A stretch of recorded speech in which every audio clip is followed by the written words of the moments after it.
ಮಣಿ super speciality hospital ಅರ್ಪಿಸುವ HCN ವಾಹಿನಿಯ ವತಿಯಿಂದ ಕೊರೋನಾ ಜಾಗೃತಿ ಅಭಿಯಾನ ಕಾರ್ಯಕ್ರಮ. ಅರವಳಿಕೆ ಮತ್ತು ತೀವ್ರ ನಿಗಾ ಘಟಕ ತಜ್ಞರು ಹಾಗೂ ಮಣಿ ಸೂಪರ್ ಸ್ಪೆಷಾಲಿಟಿ ಆಸ್ಪತ್ರೆಯ ವ್ಯವಸ್ಥಾಪಕ ನಿರ್ದೇಶಕರು ಆದ ಡಾಕ್ಟರ್ JK ಯತೀಶ್ ಕುಮಾರ್ ಇವರಿಂದ ವಿಶೇಷ ಸಂದರ್ಶನ. ನಮಸ್ಕಾರ ವೀಕ್ಷಕರೇ, HCN ವಾಹಿನಿ ಅರ್ಪಿಸುವ ಕೊರೋನಾ ವೈರಸ್ ಜಾಗೃತಿ ಅಭಿಯಾನ ಕಾರ್ಯಕ್ರಮಕ್ಕೆ ಸ್ವಾಗತ. ನಾನು ಪದವಿ. ಇವತ್ತು ನಮ್ಮ ಜೊತೆಗಿದ್ದಾರೆ ಮಣಿ ಸೂಪರ್ ಸ್ಪೆಷಾಲಿಟಿ ಹಾಸ್ಪಿಟಲ್ ಮತ್ತು ಸಂಶೋಧನಾ ಕೇಂದ್ರದ ನಿರ್ದೇಶಕರು ಹಾಗೂ ಅರವಳಿಕಾ ತಜ್ಞರಾದ ಡಾಕ್ಟರ್ ಯತೀಶ್ ಕುಮಾರ್ ಅವರು. ಮಣಿ ಸೂಪರ್ ಸ್ಪೆಷಾಲಿಟಿ ಹಾಸ್ಪಿಟಲ್ ಇದು ಕೇವಲ ಹಾಸನ ನಗರ ಮಾತ್ರವಲ್ಲ, ಇಡೀ ಹಾಸನ ಜಿಲ್ಲೆ ಮತ್ತು ಸುತ್ತಮುತ್ತಲಿನ ಜನರಿಗೂ ಕೂಡ ಚಿರಪರಿಚಿತವಾದ ಹೆಸರು. ಹಾಸನದ ಜನಪ್ರಿಯ ವೈದ್ಯ ದಂಪತಿಗಳಾದ ಡಾಕ್ಟರ್ ಯತೀಶ್ ಕುಮಾರ್ ಮತ್ತು ಡಾಕ್ಟರ್ ಸೌಮ್ಯಮಣಿ ಅವರು ಜಿಲ್ಲೆಯ ಜನರ ಆರೋಗ್ಯ ರಕ್ಷಣೆಗಾಗಿ ತಮ್ಮದೇ ಆದ ರೀತಿಯಲ್ಲಿ ಅತ್ಯಾಧುನಿಕ ಮಾದರಿಯ ಮಣಿ ಸೂಪರ್ ಸ್ಪೆಷಾಲಿಟಿ ಹಾಸ್ಪಿಟಲ್ ಅನ್ನು ಆರಂಭಿಸಿ ಆರೋಗ್ಯ ಕ್ಷೇತ್ರಕ್ಕೆ ಕೊಡುಗೆಯಾಗಿ ನೀಡಿದ್ದಾರೆ. ಜಿಲ್ಲೆಯ ಜನರಿಗೆ ಉತ್ತಮವಾದ ಚಿಕಿತ್ಸೆಯನ್ನ ಕೈಗೆಟುಕುವ ದರದಲ್ಲಿ ನೀಡುತ್ತಾ ಜಿಲ್ಲೆಯ ಜನಮಾನಸದಲ್ಲಿ ಒಂದು ಛಾಪು ಮೂಡಿಸಿದೆ. ಖಾಸಗಿ ಆಸ್ಪತ್ರೆಗೆ ಚಿಕಿತ್ಸೆಗಾಗಿ ಬರುವವರಿಗೆ ಉತ್ತಮ ಗುಣಾತ್ಮಕ ಚಿಕಿತ್ಸೆಯನ್ನ ನೀಡುತ್ತಾ ಒಂದು ನಂಬಿಕೆ ಭರವಸೆಯನ್ನ ಗಳಿಸಿದೆ. ಅಂತ ಮಣಿ ಸೂಪರ್ ಸ್ಪೆಷಾಲಿಟಿ ಹಾಸ್ಪಿಟಲ್ನ ನಿರ್ದೇಶಕರಾದ ಡಾಕ್ಟರ್ ಯತೀಶ್ ಕುಮಾರ್ ಅವರು ಇವತ್ತು ನಮ್ಮ ಜೊತೆಗೆ HCN ವಾಹಿನಿಗೆ ಆಗಮಿಸಿದ್ದಾರೆ. ಬನ್ನಿ ಅವರಿಗೆ ಕಾರ್ಯಕ್ರಮಕ್ಕೆ ಆಗಮಿಸಿದ್ದಕ್ಕೆ ಧನ್ಯವಾದಗಳನ್ನ ತಿಳಿಸ್ತಾ ಕಾರ್ಯಕ್ರಮಕ್ಕೆ ಸ್ವಾಗತಿಸೋಣ. ಕಾರ್ಯಕ್ರಮಕ್ಕೆ ಸ್ವಾಗತ ಸರ್. ನಮಸ್ತೆ ಸರ್, ಮೊದಲಿಗೆ ಈ ವೈದ್ಯಕೀಯ ಕ್ಷೇತ್ರ ಏನಿದೆ ಬೆಳವಣಿಗೆ ಪ್ರಾರಂಭಿಕ ಹಂತದಲ್ಲಿ ನೀವು ಸೇವೆಯನ್ನ ಸಲ್ಲಿಸೋದಕ್ಕೆ ಪ್ರಾರಂಭಿಸಿದ್ರಿ, ಆ ಹಂತದ ಬಗ್ಗೆ ವಿವರಿಸಿ ಸರ್. ಮೊದಲಿಗೆ ಈ HCN ವಾಹಿನಿಯ ವೀಕ್ಷಕರಿಗೆ ಮತ್ತು HCN ವಾಹಿನಿಯವರಿಗೆ ನನ್ನನ್ನು ಇಲ್ಲಿ ಆಹ್ವಾನಿಸಿ ಒಂದು ಸಂದರ್ಶನಕ್ಕೆ ಕರೆದದಕ್ಕಾಗಿ ಧನ್ಯವಾದಗಳು. ನಾನು 96ನೇ ಇಸ್ವಿನಲ್ಲಿ ನನ್ನ MBBS ಮುಗಿದು ಸ್ನಾತಕೋತ್ತರ ಪದವಿಯನ್ನು ಪಡೆದು ಅರಿವಳಿಕೆ ಶಾಸ್ತ್ರದಲ್ಲಿ ಪದವಿಯನ್ನು ಪಡೆದು ನೇರವಾಗಿ ಹಾಸನಕ್ಕೆ ಬಂದೆ.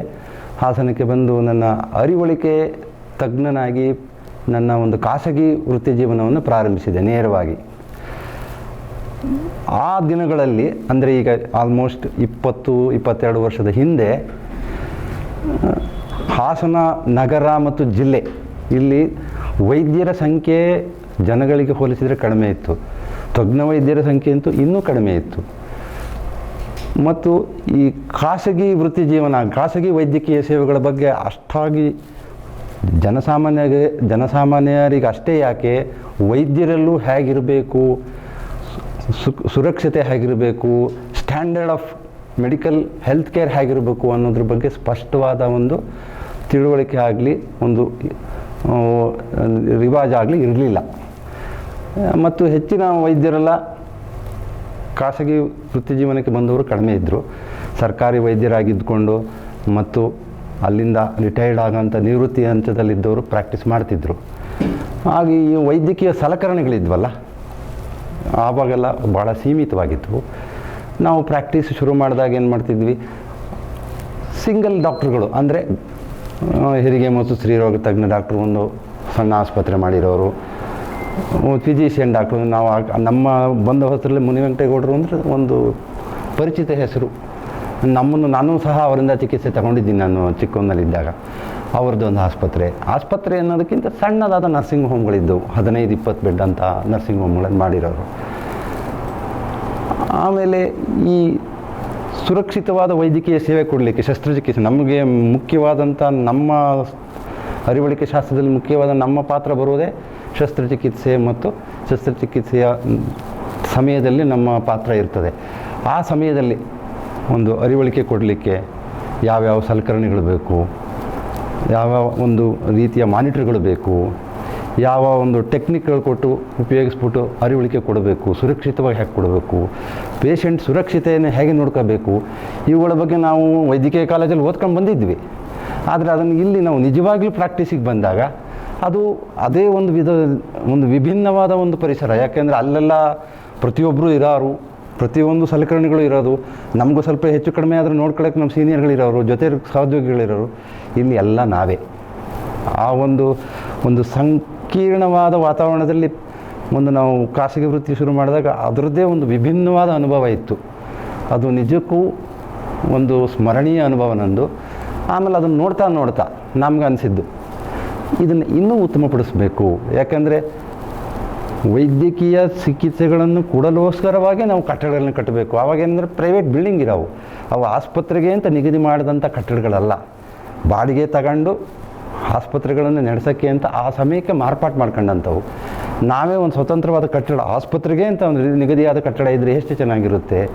ಒಂದು ಅಂದರೆ ಈ ಔಟ್ ಪೇಷಂಟ್ ಡಿಪಾರ್ಟ್ಮೆಂಟ್ ಅಂತೀವಿ, ಅಂದರೆ ಹೊರ ರೋಗಿಗಳನ್ನ ನೋಡೋಕ್ಕೆ ಹೇಗಿರಬೇಕು, ಒಂದು ಲ್ಯಾಬ್ರೋಟ್ರಿ ಅಂತಂದರೆ ಬ್ಲಡ್ ಟೆಸ್ಟ್ ಮಾಡಲಿಕ್ಕೆ ಮಿನಿಮಮ್ ಟೆಸ್ಟ್ ಮಾಡಲಿಕ್ಕೆ ಹೇಗಿರಬೇಕು, ಒಂದು ಎಕ್ಸ್ರೇ ರೂಮ್ ಹೇಗಿರಬೇಕು, ಇವುಗಳನ್ನೆಲ್ಲ ನೋಡ್ಕೊಂಡು ಮಾಡ್ಕೊಂಡು ಡೆವಲಪ್ ಮಾಡಬೇಕು ಅನ್ನೋದು ಆಗ ನನ್ನ ಮನಸ್ಸಿಗೆ ಬರ್ತಿತ್ತು. ಮುಂದೆ ನಮ್ಗೆ ಅವಕಾಶ ಆದರೆ ಮಾಡೋಣ ಅಂತ ಮನಸ್ಸಲ್ಲಿ ಇಟ್ಕೊಂಡಿದ್ದೆ. ಆದರೂ ಅಷ್ಟು ಸೀಮಿತವಾದ ಅವಕಾಶಗಳಿದ್ದರೂ ಅಂದಿನ ವೈದ್ಯರುಗಳು ಮತ್ತು ಆ ಸಮಯದಲ್ಲಿದ್ದವರು ನಿಜಕ್ಕೂ ಒಂದು ಒಳ್ಳೆಯ ಅವ್ರದ್ದೊಂದು ಪರಿಣಿತಿಯನ್ನು ಉಪಯೋಗಿಸಿ ಆ ಸೀಮಿತ ಅವಕಾಶದಲ್ಲೂ ಉತ್ತಮವಾದ ಒಂದು ಚಿಕಿತ್ಸೆ ಕೊಡ್ತಿದ್ರು. ಜನಗಳಿಗೂ ಅಷ್ಟೇ, ಏನಂದರೆ ಚಿಕಿತ್ಸೆ ಕೊಡಬೇಕು ಅಂತಿದ್ರು, ಖರ್ಚು ಎಷ್ಟಾಗುತ್ತೆ ಅಂತ ಕೇಳೋರು. ಮುಖ್ಯದ್ರ ಬಗ್ಗೆ ಅಷ್ಟೊಂದು ತಿಳುವಳಿಕೆಗಳಿರಲಿಲ್ಲ. ಆಮೇಲೆ ಬೆಳೀತಾ ಇವತ್ತಿನ ಒಂದು ಆಧುನಿಕ ಚಿಕಿತ್ಸಾ ಮಟ್ಟಕ್ಕೆ ಬಂದಿದ್ದೀವಿ ನಾವು. ಇದು ನಿಜವಾಗೂ ಒಂದು ಬಹು ನೆನಪಿಟ್ಕೊಂತಾರೆ, ಗುರುತಿಸುವಂಥ ಬದಲಾವಣೆ ಆಗಿದೆ ನಮ್ಮಲ್ಲಿ. 2007 ಮೇ ತಿಂಗಳಲ್ಲಿ 30 ಹಾಸಿಗೆಗಳ ಮನಿ ಸ್ಪೆಷಾಲಿಟಿ ಹಾಸ್ಪಿಟಲ್ನ ಪ್ರಾರಂಭಿಸಿದ್ರಿ, ಅದ್ರ ಬಗ್ಗೆ ಹೇಳಿ ಸರ್. ಈಗ ಮೊದಲನೇ ಹೇಳ್ತಿದ್ನಲ್ಲ, ಆಸ್ಪತ್ರೆಗೆ ಅಂತ ಒಂದು ಕಟ್ಟಡ ಕಟ್ಟಬೇಕು, ಆಸ್ಪತ್ರೆಯಲ್ಲಿ ವಿವಿಧ ಸ್ಪೆಷಾಲಿಟಿಗಳಿಗಾಗಿ ಬೇಕಾದಂಥ ಒಂದು ಮೂಲಭೂತ ಸೌಕರ್ಯಗಳನ್ನು ಇಟ್ಕೋಬೇಕು.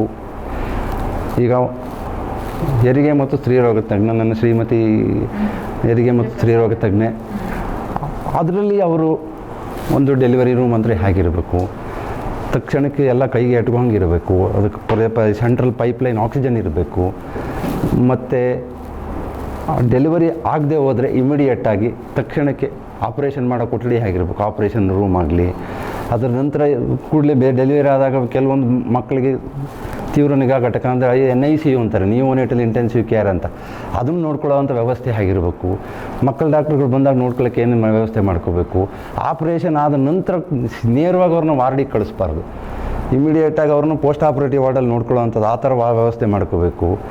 ಇದನ್ನೆಲ್ಲ ಗಮನದಲ್ಲಿ ಇಟ್ಕೊಂಡು ನಾವೇನು ಮಾಡಬೇಕು, ಒಂದು 3-4 ಜನ ತಜ್ಞ ವೈದ್ಯರು ಒಂದು ಖಾಸಗಿ ವೃತ್ತಿ ನಡೆಸೋಕ್ಕೆ ಅನುಕೂಲ ಇರೋ ಆ ರೀತಿಯಲ್ಲಿ ನಾವೊಂದು ಸಣ್ಣದಾದ ಪ್ರಮಾಣದ ಒಂದು ಆಸ್ಪತ್ರೆ ಶುರು ಮಾಡಬೇಕು ಅಂತ ಯೋಚನೆ ಮಾಡಿ ನಾವು 2007ರಲ್ಲಿ ಆಮೇಲೆ ಮಾಡಲಿಕ್ಕೆ ಪ್ರಯತ್ನ ಮಾಡಿ ಒಂದು ಕನಸು ಕಂಡು ಅದನ್ನು 2007ರಲ್ಲಿ ನಾವು ಸಾಕಾರ ಮಾಡಲಿಕ್ಕಾಯಿತು.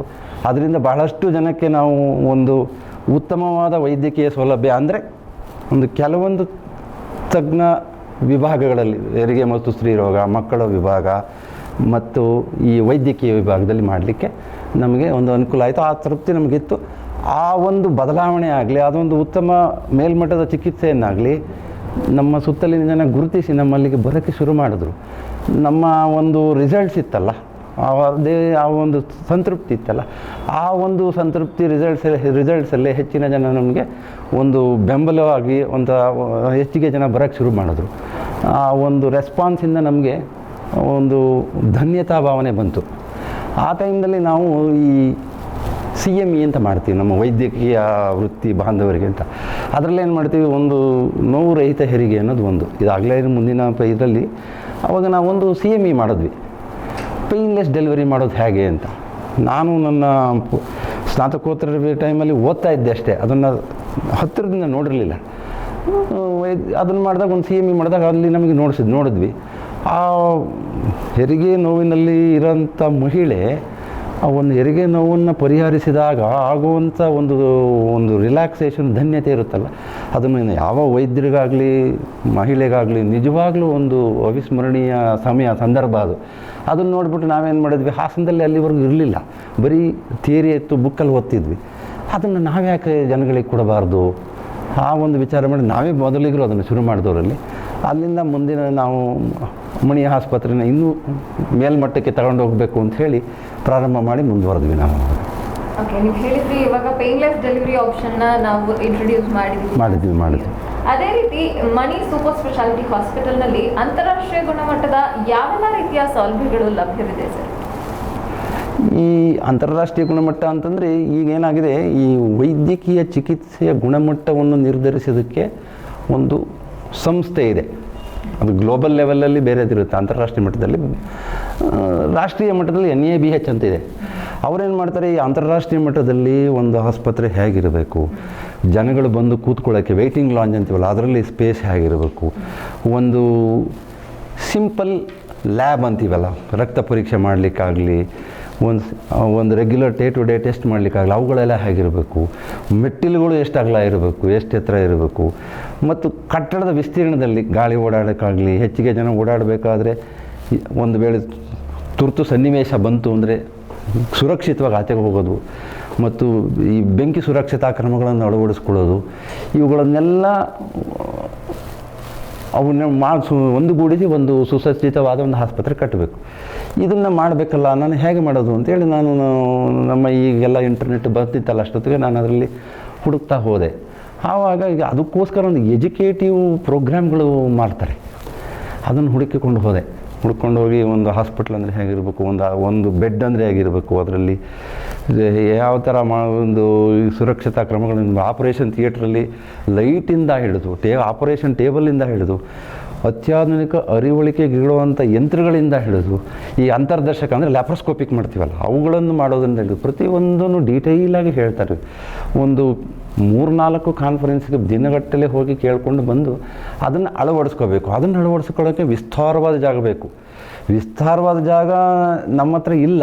ನಮ್ಮ ಹತ್ರ ಇರುವಾಗ ನಾವೇನು ಮಾಡಬೇಕು, ನಮ್ಮಲ್ಲಿ ಇರುವ ಜಾಗಕ್ಕೆ ಹೊಂದಿಸ್ಬೇಕು. ಅದನ್ನು ಹೊಂದಿಸ್ಕೊಂಡು ನಾವೇನು ಮಾಡಿದ್ವಿ, ಈ ಇರುವಂಥ ಕಟ್ಟಡವನ್ನು ಇರುವಂಥ ಜಾಗದಲ್ಲೇ ಇನ್ನೂ ಸ್ವಲ್ಪ ಮೇಲ್ದರ್ಜೆಗೆ ತಗೊಂಡು ಹೋಗ್ಲಿಕ್ಕೆ ಮಾಡೋಕ್ಕೆ ಮಾಡಿದ್ವಿ. ಅದರಲ್ಲಿ ಮುಖ್ಯವಾಗಿ ನಾವು ಮಾಡೋದು ಹೆರಿಗೆ ಮತ್ತು ಸ್ತ್ರೀರೋಗ ವಿಭಾಗದಲ್ಲಿ ಮತ್ತು ಮಕ್ಕಳ ವಿಭಾಗದಲ್ಲಿ, ವೈದ್ಯಕೀಯ ವಿಭಾಗದಲ್ಲಿ ನಾವು 2007ನೇ ಇಸ್ವಿ ತನಕ 2007ರಿಂದ ಶುರು ಮಾಡಿದಾಗ 2007ರಲ್ಲೂ ಸಹ ಈ ICU ಮತ್ತು ಕ್ರಿಟಿಕಲ್ ಕೇರ್, ಎಮರ್ಜೆನ್ಸಿ ಮೆಡಿಸಿನ್ ಮತ್ತು ಕ್ರಿಟಿಕಲ್ ಕೇರ್ ಅದಿದೆಯಲ್ಲ, ತುರ್ತು ಚಿಕಿತ್ಸೆ ಮತ್ತು ತೀವ್ರ ನಿಗಾ ಘಟಕ. ಅಂದರೆ ಯಾವುದೇ ಸೀರಿಯಸ್ ಪೇಷಂಟ್ ಬಂದ್ರೂ ಅದಕ್ಕೆ ನಿಗದಿಯಾದಂಥ ICU ಕೇರ್ಗಳು ಕೊಡೋಕ್ಕೆ ನಮ್ಮಲ್ಲಿ ಸೌಲಭ್ಯಗಳು ಇರಲಿಲ್ಲ. ಅದ್ರ ಬಗ್ಗೆ ಅದು ಅನಿಸಿರಲಿಲ್ಲ. ಸೀರಿಯಸ್ ಬಂತ, ಪಾಯ್ಸನ್ ತೊಗೊಂಡ್ಬಿಟ್ಟಿದ್ದಾರೋ, ಸ್ನೇಕ್ ಬೈಟ್ ಆಗಿಬಿಟ್ಟಿದೆಯಪ್ಪ, ಹಾವು ಕಡ್ದಿದೆ, ಉಸಿರಾಡೋಕ್ಕಾಗೋದಿಲ್ಲ, ಅವ್ರನ್ನೇನು ಮಾಡಬೇಕು, ಅಯ್ಯೋ ಅವ್ರಿಗೆ ಉಸಿರಾಡೋಕ್ಕೆ ವೆಂಟಿಲೇಟ್ರ್ ಬೇಕು. ಇವತ್ತಂತೂ ದಿನನಿತ್ಯ ವೆಂಟಿಲೇಟ್ರದ್ದು ಮಾತೆ, ವೆಂಟಿಲೇಟ್ರ್ ಬೇಕು. ಅಯ್ಯೋ ವೆಂಟಿಲೇಟ್ರೇ ಇಲ್ಲ, ನೀವು ಬೆಂಗಳೂರಿಗೆ ಹೋಗ್ಬಿಡಪ್ಪ. ಅವ್ರು ಎಷ್ಟು ಸೀರಿಯಸ್ ಸಿಚುವೇಷನಲ್ಲಿ ಬರ್ತಾರೆ ಅಂದರೆ ಇನ್ನು ಅರ್ಧ ಗಂಟೆ, ಇನ್ನು 1 ಗಂಟೆ ಸಮಯ ನಾವು ಕಾದವ್ರಿಗೆ ಆ ಸಪೋರ್ಟ್ ನಾವು ಕೊಡದೇ ಹೋದರೆ ಅವರು ಬದುಕೋದೇ ಇಲ್ಲ. ಅವರು ಹಾಸನದಂಥ ಊರಿಂದ ಈಗಾದರೆ ಬೆಂಗಳೂರಿಗೆ ಒಂದು 3 ಅವರ್ಸಲ್ಲಿ ರೀಚ್ ಆಗ್ತೀರಿ. 2007ರಲ್ಲೆಲ್ಲ ಇನ್ನೂ ಈ ಥರ ಹೈವೇ ಡೆವಲಪ್ ಆಗಿರಲಿಲ್ಲ. ಅವರು ಹಾಸನದಿಂದ ಹೊರಟ್ರೆ ಬೆಂಗಳೂರು ತಲುಪೋಕ್ಕೆ ಒಂದು 4-4 ಗಂಟೆ ಬೇಕು. ಎಲ್ಲಿ ಒಂದು ಅರ್ಧ ಗಂಟೆ 1 ಗಂಟೆ ತಡ್ಕೊಳ್ಳೋ ಅಂಥ ವ್ಯಕ್ತಿ 4 ಗಂಟೆ ಎಲ್ಲಿ ಬದುಕಿರ್ತಾರೆ? ನಮ್ಮ ಕಣ್ಣಿದ್ರೆ ಕಾಣ್ತಿರ್ಲಿಲ್ಲ, ದಾರಿನಲ್ಲಿ ಹೋಗಿ ಏನಾಗ್ತಿತ್ತೋ, ಹೆಚ್ಚು ಜನ ಉಳಿತಿರಲಿಲ್ಲ. ನಾವು ಅದನ್ನೆಲ್ಲ ಗಮನಿಸ್ಬಿಟ್ಟು ಆ ಥರ ನಾವು ಚಿಕಿತ್ಸೆ ಸೌಲಭ್ಯವನ್ನು ಯಾಕೆ ಕೊಡಬಾರ್ದು? ಈಗ ಅದರಲ್ಲಿ ನಿಜವಾಗ್ಲೂ ಅಗತ್ಯ ಇದ್ದವರು ಅವರ ಶಕ್ತಿ ಅನುಸಾರ ಪ್ರತಿಯಾಗಿ ಅವರು ಬಂದು ಆ ವೈದ್ಯಕೀಯ ಸೌಲಭ್ಯನ ಪಡಿತಾರೆ ಅಂಥೇಳಿ ನಾವು ಅದನ್ನು ಅಭಿವೃದ್ಧಿ ಮಾಡೋಕ್ಕೆ ಶುರು ಮಾಡಿದ್ವಿ.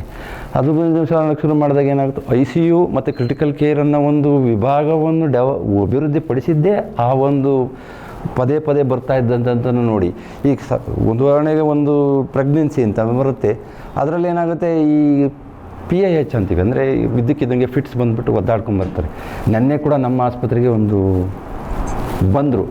ನಾವು ಎಷ್ಟು ಧೈರ್ಯವಾಗಿ ಅವ್ರನ್ನ ನಾವು ನಿಭಾಯಿಸಿದ್ವಿ ಅಂದರೆ, ಅದರಿಂದ ಮುಂದೆ ಅಗತ್ಯ ಬಿದ್ದರೆ 4-5 ದಿವಸ ICUನಲ್ಲಿ ಅಥವಾ ವೆಂಟಿಲೇಟರ್ ಸಪೋರ್ಟ್ನಲ್ಲಿ ನಾವು ಮಾಡಿ ನಿಭಾಯಿಸ್ತೀವಿ ಅನ್ನೋ ಒಂದು ಪರಿಣಿತಿನೂ ಬಂದಿದೆ, ಧೈರ್ಯನೂ ಇದೆ, ಅದಕ್ಕೆ ಬೇಕಾದಂಥ ಸೌಲಭ್ಯಗಳು ಇಟ್ಕೊಂಡಿದ್ದೀವಿ. ಅದೇ ನಾವು 2008-09ರಲ್ಲಿ ಇಲ್ಲ ಬೆಂಗಳೂರಿಗೆ ಹೋಗಿ ಏನು ಬೇಕಾದರೂ ಆಗ್ಬೋದು, ಇಲ್ಲೆಲ್ಲ ಸೌಲಭ್ಯಗಳಿಲ್ಲ, ಆ ಒಂದು ಅಸಹಾಯಕತೆ ಇಲ್ಲ, ಆ ಮಟ್ಟಕ್ಕೆ ಬೆಳೆದಿದ್ದೇವೆ. ಮತ್ತು ಈಗ ಜನರ ಜೀವನ ಮಟ್ಟನೂ ಸುಧಾರಿಸಿದೆ. ನಾವು ಚಿಕಿತ್ಸೆಯನ್ನು ಜನಗಳಿಗೆ ಕೈಗೆ ತಲುಪಿಸೋ ರೀತಿಯಲ್ಲಿ ಇವಾಗ ಮಾಡೋಕ್ಕಾಗಿದೆ. ಯಾಕೆಂದರೆ ವೈದ್ಯಕೀಯ ಪರಿಕರಗಳ ಬೆಲೆನೂ ಕಡಿಮೆ ಆಗಿದೆ, ಅವೈಲೇಬಿಲಿಟಿನೂ ಈಸಿಯಾಗಿ ಸಿಗ್ತದೆ. ಈಗ ಅದು ಮಾಡ್ಬೋದು. ಮತ್ತು ನಾವು ಅದರ ಬಗ್ಗೆ ಸಾಕಷ್ಟು ಪರಿಣಿತಿಗಳನ್ನು ಆಗಾಗ ನಮ್ಮ ಎಜುಕೇಷನ್ ಡೆವಲಪ್ ಮಾಡಿಕೊಂಡು CME ಅಂತ ಮಾಡ್ತೀವಿ, ಮಾಡಿಕೊಂಡು ವೈದ್ಯಕೀಯ ಇದರಲ್ಲಿ ಮಾಡ್ಕೊಂಡಿದ್ದೀವಿ. ಉನ್ನತ ಮಟ್ಟದ ವೈದ್ಯಕೀಯ ಸೌಲಭ್ಯಗಳಾದ ಅಂತರ್ದರ್ಶಕ ಚಿಕಿತ್ಸೆ ಆಗಿರ್ಬೋದು, ಅದು ಹಾಸನಲ್ಲಿ ಅವೈಲೇಬಲ್ ಇರೋದು ಕೆಲವೇ ಹಾಸ್ಪಿಟಲ್ಗಳಲ್ಲಿ ಮಣಿ ಸೂಪರ್ ಸ್ಪೆಷಾಲಿಟಿ ಹಾಸ್ಪಿಟಲ್ ಕೂಡ ಒಂದು. ಇದ್ರ ಬಗ್ಗೆ ತಿಳಿಸ್ಕೊಡಿ ಸರ್ ನಮ್ಮ ವೀಕ್ಷಕರಿಗೆ. ಈ ಅಂತರ್ದರ್ಶಕ ಚಿಕಿತ್ಸೆ ಅಂತೀವಲ್ಲ, ಅದರಲ್ಲಿ ಏನಂದರೆ ಅಂತರ್ದರ್ಶಕ ಅಂದರೆ ಇಂಗ್ಲೀಷಲ್ಲಿ ಕಾಮನ್ ಆಗಿ ಎಲ್ಲರೂ ಮಾತಾಡ್ತಾರೆ ಲ್ಯಾಪ್ರೋಸ್ಕೋಪಿ ಆಪ್ರೇಷನ್ ಅಂತ. ಮೊದಲೆಲ್ಲ ಲ್ಯಾಪ್ರೋಸ್ಕೋಪಿ ಆಪ್ರೇಷನ್ ಅಂತಂದರೆ family planning operation, laparoscopy operation ಅನ್ನೋ ಅಷ್ಟೇ ಇತ್ತು, ಸೀಮಿತವಾಗಿತ್ತು. ಯಾಕದು ಅದಕ್ಕೆ ವ್ಯವಸ್ಥಿತವಾದಂಥ ಒಂದು ಆಪ್ರೇಷನ್ ರೂಮ್ ಆಗಲಿ, ಅದಕ್ಕೆ ನಿಗದಿಯಾದಂಥ ಒಂದು ಸಂಕೀರ್ಣವಾದಂಥ ಅನಸ್ತೇಷಿಯಾ ಮೆಷಿನ್ ಆಗಲಿ, ಲ್ಯಾಪ್ರೋಸ್ಕೋಪಿ ಇನ್ಸ್ಟ್ರೂಮೆಂಟನ್ನು ಹ್ಯಾಂಡಲ್ ಮಾಡೋಂಥ ಪರಿಣಿತಿಗಳನ್ನು ಅದಕ್ಕೆ ಸ್ವಲ್ಪ ಎಕ್ಸ್ಟ್ರಾ ಪ್ರತ್ಯೇಕವಾದೊಂದು ಸ್ವಲ್ಪ ಟ್ರೈನಿಂಗ್ ತೊಗೋಬೇಕು. ಅದನ್ನು ಪ್ರಾಕ್ಟೀಸ್ ಮಾಡೋದು ಅಭ್ಯಾಸ ಮಾಡಿಕೊಂಡ್ರೆ ಅದು ನಿಜವಾಗ್ಲೂ ಅದರಿಂದ ಬಹಳಷ್ಟು ಜನಕ್ಕೆ ಅನುಕೂಲ ಆಗುತ್ತೆ. ನಾವು ಮಾಡಿದ್ವಿ ಸ್ವಾಮಿ ಡಾಕ್ಟ್ರು, ನಾವು ಅದೇ ಮಾಡಿದ್ವಿ. ಏನು ಮಾಡಿದ್ವಿ, ಅದಕ್ಕೋಸ್ಕರ ವಿಶೇಷವಾಗಿ ಟ್ರೈನಿಂಗ್ ಕೊಡ್ತಾರೆ.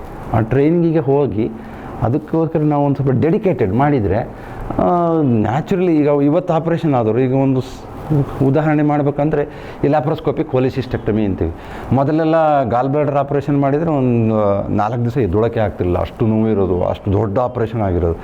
ಈಗ ಲ್ಯಾಪ್ರೋಸ್ಕೋಪಿ ಕೋಲಿಸಿಸ್ಟೆಕ್ಟಮಿ ಆಪ್ರೇಷನ್ನು ಏನಂದರೆ ಒಂದು ಸಣ್ಣ 1 ಸೆಂಟಿಮೀಟ್ರ್ ಡಯಾಮೀಟರ್ ಇರ್ತದೆ, ಇಷ್ಟುದ್ದು ಹೋಲ್ ಇರುತ್ತೆ. ಅದು ನೋಡಬೇಕು ಅಷ್ಟೇ.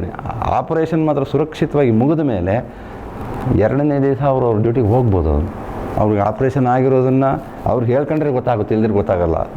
ಆ ರೀತಿ ಅಂತರ್ದರ್ಶಕ ಅನ್ನೋದು ಅಷ್ಟೊಂದು ಒಂಥರ ವೈದ್ಯಕೀಯ ಕ್ಷೇತ್ರದಲ್ಲಿ ಜನರಿಗೆ ಸಿಕ್ಕಿರುವಂಥ ವರ ಅದು ಅಷ್ಟೊಂದು ಸುರಕ್ಷಿತವಾಗಿರುತ್ತೆ. ಈಗ ಮತ್ತು ಆಪ್ರೇಷನ್ ಆದಮೇಲೆ ಅಥವಾ ಆಪ್ರೇಷನ್ ಆದ ಇಮಿಡಿಯೇಟಾಗಿ ಅವ್ರಿಗೆ ನೋವಾಗಲಿ ಮತ್ತು ಹಾಸ್ಪಿಟ್ಲಲ್ಲಿ ಇರೋವಂಥ ಸಂದರ್ಭಗಳಾಗಲಿ ಬಹಳ ಕಡಿಮೆ.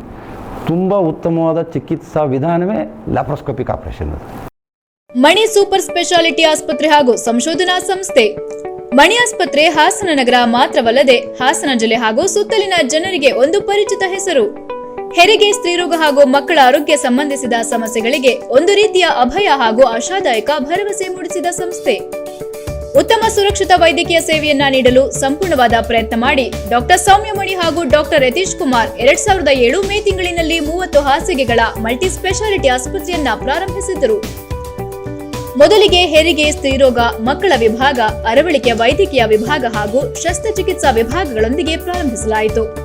ಇಲ್ಲಿನ ವಿಶೇಷತೆಗಳು 2009ರಲ್ಲಿ ಹಾಸನಕ್ಕೆ ಮೊಟ್ಟ ಮೊದಲ ಬಾರಿಗೆ ನೋವು ರಹಿತ ಹೆರಿಗೆ ಸೌಲಭ್ಯವನ್ನ ಒದಗಿಸಿದ ಸಂಸ್ಥೆ. ಉನ್ನತ ದರ್ಜೆಯ ವೈದ್ಯಕೀಯ ಸೌಲಭ್ಯಗಳಾದ ಲ್ಯಾಪ್ರೋಸ್ಕೋಪಿ ಚಿಕಿತ್ಸೆ, ಅದರಲ್ಲೂ ವಿಶೇಷವಾಗಿ ಮಹಿಳೆಯರಿಗೆ ನಡೆಸುವ ಅಂತರ್ದರ್ಶನ ಚಿಕಿತ್ಸೆ ವಿಶೇಷ ಮನ್ನಣೆ ಪಡೆದಿದೆ.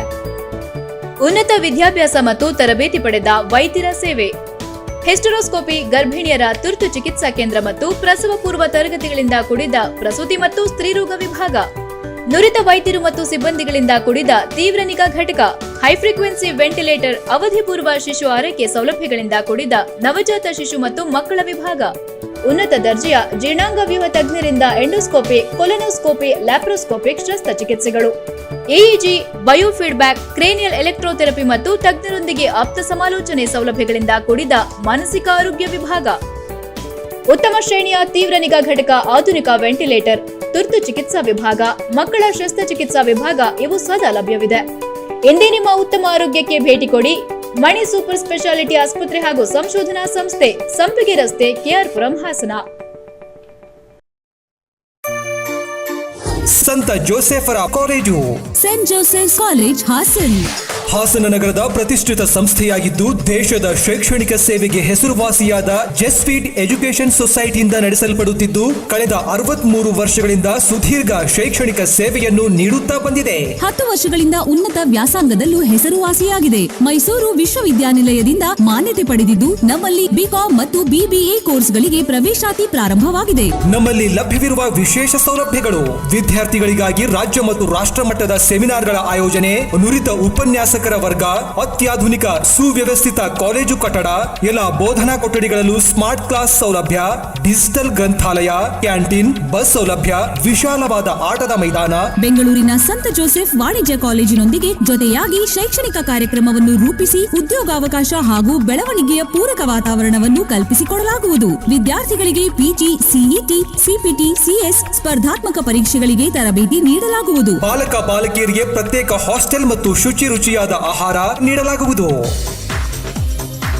ನಿಮ್ಮ ಮಕ್ಕಳ ಉಜ್ವಲ ಭವಿಷ್ಯಕ್ಕಾಗಿ ಇಂದೇ ಸಂಪರ್ಕಿಸಿ ಸಂತ ಜೋಸೆಫರ college, Saint Joseph's college, Hassan, dairy circle ಹತ್ತಿರ, B Katihalli, Hassan. Phone number 08172268788. Mobile number 8618993936, 7019226844.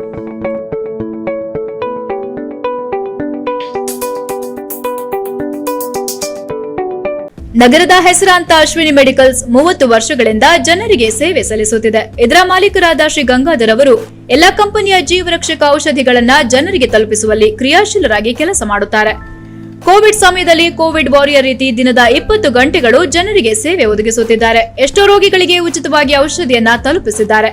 ಇದಲ್ಲದೆ ಔಷಧಿ ಖರೀದಿಯಲ್ಲಿ 15% ರಿಯಾಯಿತಿಯನ್ನ ನೀಡುತ್ತಿದ್ದಾರೆ. ಡಾಕ್ಟರ್ ರಾಜ್ಕುಮಾರ್ ಅಭಿಮಾನಿಯಾದ ಗಂಗಾಧರ್ ಅವರು ಅಣ್ಣಾವರ ಹಾಡುಗಳನ್ನ ಲೀಲಾಜಾಲವಾಗಿ ಹಾಡುತ್ತಾರೆ ಹಾಗೂ ಹಲವಾರು ಕಲಾವಿದರಿಗೆ ಪ್ರೇಕ್ಷಕರಾಗಿ ಸ್ಫೂರ್ತಿ ತುಂಬುತ್ತಾರೆ.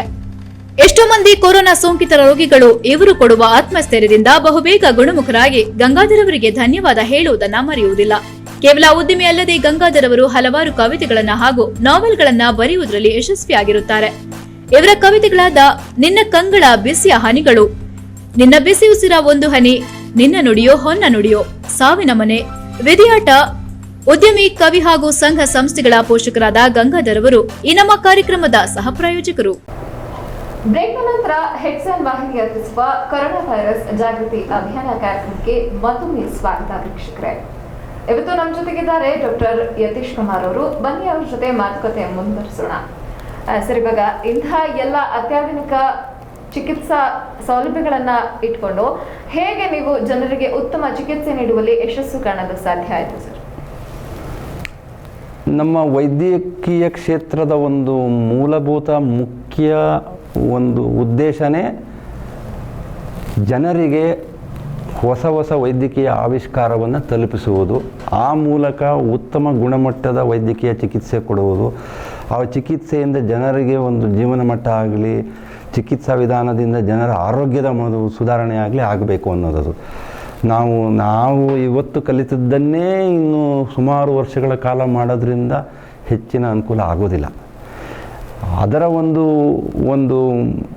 ಉದ್ದೇಶದಲ್ಲೇ ನಾವು ಪ್ರತಿ ವರ್ಷ ನಾವು ಅಪ್ಡೇಟ್ ಅಂತ ಮಾಡ್ಕೊತಿರ್ತೀವಿ. ಪ್ರತಿಯೊಂದು ಇಂಪ್ರೂವ್ ಆಗ್ತದೆ. ಹೋದ ವರ್ಷ ಇದ್ದದ್ದು ಈ ವರ್ಷ ಇರೋದಿಲ್ಲ. ವೈದ್ಯಕೀಯ ಕ್ಷೇತ್ರ ಅಷ್ಟೇ ಏಕೆ, ಎಲ್ಲ ಕ್ಷೇತ್ರದಲ್ಲೂ ಅಭಿವೃದ್ಧಿ ಕಾಣಬೇಕು. ನಾವು ಮೇಲೆ ಮುಂದೆ ಹೋಗ್ತಿರಬೇಕು. ಆ ವಿಚಾರಕ್ಕೆ ಬಂದು ನಾವೇನು ಮಾಡಿದ್ವಿ, ವೈದ್ಯಕೀಯ ಹೆರಿಗೆ ಮತ್ತು ಸ್ತ್ರೀರೋಗ ವಿಭಾಗಕ್ಕೆ ಮಾಡಿದ್ವಿ. ಹೇಗೆ ಸಾಧ್ಯ ಆಯಿತು ಹೆಚ್ಚಾಗಿ ತಲುಪಲಿಕ್ಕೆ ಅಂತ. ಅದರ ಮೊದಲ ಹಂತದ ಈಗಾಗಲೇ ಹೇಳ್ದಂಗೆ 105 ಹೆರಿಗೆ ಆಯಿತು. ಈ ಮಕ್ಕಳ ವಿಚಾರಕ್ಕೆ ಬಂದಾಗ ಏನು ಮಾಡ್ತೀವಿ, ನ್ಯೂನೇಟಲ್ ಇಂಟೆನ್ಸಿವ್ ಕೇರ್ ಯೂನಿಟ್ ಅಂತ ಮಾಡಬೇಕಿತ್ತು. ಮಕ್ಕಳು ಏನು ಮಾಡ್ತಾರೆ, ಚಿಕ್ಕ ಮಕ್ಕಳು ಹುಟ್ಟುತ್ತವೆ, ಒಂದು 2-2.5 kg ಇದ್ದವು ನಾರ್ಮಲ್ಲಾಗಿ ಸುಧಾರಿಸ್ಕೊಂಡು ಹೋಗ್ತವೆ. ಅವಧಿ ಪೂರ್ವವಾಗಿ ಅಂದರೆ 9 ತಿಂಗಳು ಮೊದಲೇ ಅಥವಾ ತೂಕ ಕಡಿಮೆ ಇದ್ದಂಥವು ಬಂದ ಮಕ್ಕಳು, ಅವುಗಳಿಗೆ ಸ್ಪೆಷಲ್ ಕೇರ್ ಬೇಕಾಗುತ್ತೆ. ನ್ಯೂನೇಟಲ್ ಇಂಟೆನ್ಸಿವ್ ಕೇರ್ ಅಂತ ಬೇಕಾಗುತ್ತೆ. ಅವುಗಳದ ಒಂದು ವಿಭಾಗವೇ ಒಂದು ವಿಶೇಷವಾದ ಒಂದು ಸೌಲಭ್ಯ ಸಲಕರಣೆಗಳಿರೋಂಥ ವಿಭಾಗ. ಅದು ವಾರ್ಮರ್ ಅಂತ ಇರುತ್ತೆ, ರೆಗ್ಯುಲರ್ ಹತ್ತಿರದಿಂದ ನೋಡ್ಕೊಳ್ಳೋಂಥ ಪಲ್ಸ್ ಆಕ್ಸಿಮೀಟರ್ ಅಂತ ಇರುತ್ತೆ, ಮಾನಿಟರ್ಗಳಂತ ಇರುತ್ತೆ. ಅವುಗಳು ಕೆಲವೊಂದು ಸರಿ ಉಸಿರಾಡೋಕ್ಕಾಗದೇ ಇರೋಂಥ ಒಂದು ಕಾಂಪ್ಲೆಕ್ಸ್ ಸಂಕೀರ್ಣ ಮಟ್ಟದ ಒಂದು ವೆಂಟಿಲೇಟರ್ ಮೆಷಿನ್ಗಳು ಬೇಕಾಗುತ್ತೆ. ಮಕ್ಕಳುಗಳು 2 kg ಒಳಗಡೆ ಇರೋವಕ್ಕೆಲ್ಲ ನಾವು ದೊಡ್ಡದಾಗಿ ವೆಂಟಿಲೇಷನ್ ಅಂದರೆ ವೆಂಟಿಲೇಟರ್ ಕೊಡೋಕ್ಕಾಗೋದಿಲ್ಲ. ಹಬ್ಬ ಅಂದರೆ ನಾವು ಓದಿದರೆ ಒಂದು 20 ml ಅಷ್ಟು ಏರ್ ಸಾಕು ಅದು ಶ್ವಾಸಕೋಶ ದೊಡ್ಡದಾಗಕ್ಕೆ. ಅದು ನಾವು ಹಿಂಗೆ ಒತ್ತಿಬಿಡ್ತು ಅಂದರೆ ಅವು ತಡ್ಕೊಳ್ಳೋದೇ ಇಲ್ಲ. ಅದನ್ನೆಲ್ಲ ಬಹಳ ನಾಜೂಕಾಗಿ ಹ್ಯಾಂಡಲ್ ಮಾಡೋ ಅಂಥ ಒಂದು ಸ್ಪೆಷಾಲಿಟಿ ಡೆವಲಪ್ ಮಾಡಬೇಕಾಗುತ್ತೆ. ಇವುಗಳು ಇಲ್ಲೆಲ್ಲ ಇರಲಿಲ್ಲ ನಮ್ಮಲ್ಲಿ ಇರಲಿಲ್ಲ ಅಂದರೆ ನಮ್ಮ ಆಗಿನ ಸಮಯದಲ್ಲಿ ಜನಗಳಿಗೆ ಅದರ ಬಗ್ಗೆ ತಿಳುವಳಿಕೆ ಇರಲಿಲ್ಲ. ಒಂದು ಎರಡನೇದು, ಜನಗಳ ಜೀವನ ಮಟ್ಟ ಉತ್ತಮ ಆದಾಗೆ ಚಿಕಿತ್ಸೆಗಾಗಿ ಅವರು ದೊಡ್ಡ ನಗರಕ್ಕೆ ಹೋಗಬೇಕಿತ್ತು. ಬೆಂಗಳೂರು ಇಲ್ಲ ಮೈಸೂರು, ಮಂಗಳೂರು ಹೋಗಬೇಕು. ಅವರು ಹೋಗಿ ಅಲ್ಲಿ ಉಳ್ಕೊಂಡು ಒದ್ದಾಡಿಕೊಂಡು ಖರ್ಚು ಮಾಡಿಕೊಂಡು ಬಂದ್ರೂ ಸೀಮಿತವಾದ ಒಂದು ಔಟ್ಕಮ್ ಅಂತಾರಲ್ಲ, ಎಷ್ಟು ಸರಿ ಆಗುತ್ತಪ್ಪ, ಒಂದು 10ರಲ್ಲಿ 6 ಜನ ಮಕ್ಕಳು ಬದುಕ್ತಾವೆ ಈಗ. ಅದರ ಆ ರೀತಿಯಂಥ ಚಿಕಿತ್ಸೆಯನ್ನು ಪಾಪ ಅವ್ರು ಉಳ್ಕೊಂಡು ಯಾಕೆ ಹೋಗಬೇಕು, ನಮ್ಮಲ್ಲೇ ಯಾಕೆ ಪ್ರಯತ್ನ ಮಾಡಬಾರ್ದು, ಒಂದು ಪ್ರಯತ್ನ ಮಾಡೋಣ, ನಾವು ಶುರು ಮಾಡೋಣ ಅಂತೇಳಿ ಶುರು ಮಾಡಿದ್ವಿ. ನ್ಯೂನೇಟಲ್ ಇಂಟೆನ್ಸಿವ್ ಕೇರ್ ಯೂನಿಟ್ ಅನ್ನೋದಾಗಲಿ, ನಂತರ ICUನೂ ಅಷ್ಟೇ, ಪ್ರತಿದಿನ ಬರೋರು, ಸರ್ ಸೀರಿಯಸ್ ಪೇಷಂಟು ಸರ್, ಹಾವು ಕಡಿದಿರೋದು ಸರ್, ಉಸಿರಾಡೋಕ್ಕಾಗ್ತಿಲ್ಲ ಸರ್, ಇನ್ನೊಂದು ಆಸ್ತಮಾ ಪೇಷಂಟು ಸರ್, ಉಸಿರಾಡೋಕ್ಕಾಗ್ತಿಲ್ಲ, ನೀವು ICUನಲ್ಲಿ ಅಡ್ಮಿಷನ್ ಮಾಡ್ಕೊಳ್ಳಿ, ವೆಂಟಿಲೇಟರ್ನಲ್ಲಿ ಸಪೋರ್ಟ್ ಮಾಡಿ, ಬೆಂಗಳೂರವರೆಗೂ ತಲುಪೋಕ್ಕಾಗಲ್ಲ. ನಾವು ಅಸಹಾಯಕರು. ಆವಾಗ ಸುಮ್ಮನೆ ತೊಗೊಂಡು ಏನು ಮಾಡೋದಪ್ಪ, ಒಳಗಡೆ ಇಟ್ಕೊಳ್ಳೋ ಸೌಲಭ್ಯ ಇಲ್ಲ, ಮತ್ತು ನಮಗೆ ಥಿಯರಿ ಗೊತ್ತಿರ್ಬೋದು, ಅದನ್ನು ಮಾಡೋಕ್ಕೆ ನನ್ನ ಹತ್ರ ಸೌಲಭ್ಯಗಳಿಲ್ಲ, ನನ್ನ ICU ಇಲ್ಲ, ವೆಂಟಿಲೇಟರ್ಗಳಿಲ್ಲ, ಅದನ್ನು ಚೆನ್ನಾಗಿ ಟ್ರೈನ್ ಆದಂಥ ನಮ್ಮ ಸ್ಟಾಫ್ಗಳು ಇದ್ರ ತಾನೇ ಟ್ರೈನ್ ಆಗೋದವರು, ಅದು ಇಲ್ಲಪ್ಪ ಇಲ್ಲ ಕಂಡ್ರಿ ನೀವು ಬೆಂಗಳೂರಿಗೆ ಹೋಗಿ. ಆಮೇಲೆ ನನ್ನ ಮನಸ್ಸಿಗೆ ಭಾಳ ಸರಿ ಅನಿಸೋದು, ಇದಕ್ಕೆ ನಾವು ಯಾಕೆ ಪ್ರಯತ್ನ ಮಾಡಬಾರ್ದು, ಪಾಪ ಬಂದು ಹುಡುಕಿ ಬಂದು ಎದುರಿಗೆ ನಿಂತ್ಕೊಂಡು ಕೇಳ್ಕೊಂಡು ಹೋಗ್ತಾರಲ್ಲ, ಯಾಕೆ ಮಾಡಬಾರ್ದು. ಸರಿ, ಆ ಉದ್ದೇಶಕ್ಕೆ ನಾನು ಅದೇ ಕಾನ್ಫರೆನ್ಸ್ಗೆ ಹೋಗಬೇಕು ಅಂತ ಈಗಾಗಲೇ ಹೇಳಿದ್ನಲ್ಲ, ಹೋದೆ. ಅಲ್ಲೆಲ್ಲ ಕೇಳಿಕೊಂಡೆ, ಅಲ್ಲೆಲ್ಲ ನೋಡಿಕೊಂಡೆ. ನಮ್ಮ CME ಅಂತ ಮಾಡ್ತಾರೆ, ವೈದ್ಯಕೀಯ ಕಾನ್ಫರೆನ್ಸ್ಗಳು ಬೇರೆ, ಹಾಸ್ಪಿಟ್ಲು ದೊಡ್ಡದು ಆಧುನಿಕವಾಗಿ ಕಟ್ಟೋ ಕಾನ್ಫರೆನ್ಸ್ಗಳು ಬೇರೆ, ಅವೆರಡಕ್ಕೂ ಅಟೆಂಡ್ ಮಾಡಿ ತಿಳ್ಕೊಂಡೆ. ಭಾಳಷ್ಟು ಮಾಹಿತಿ ಕಲೆಕ್ಟ್ ಮಾಡಿಕೊಂಡು ಪ್ರಯತ್ನ ಮಾಡೋಣ ಅಂತ ಮಾಡಿದ್ವಿ.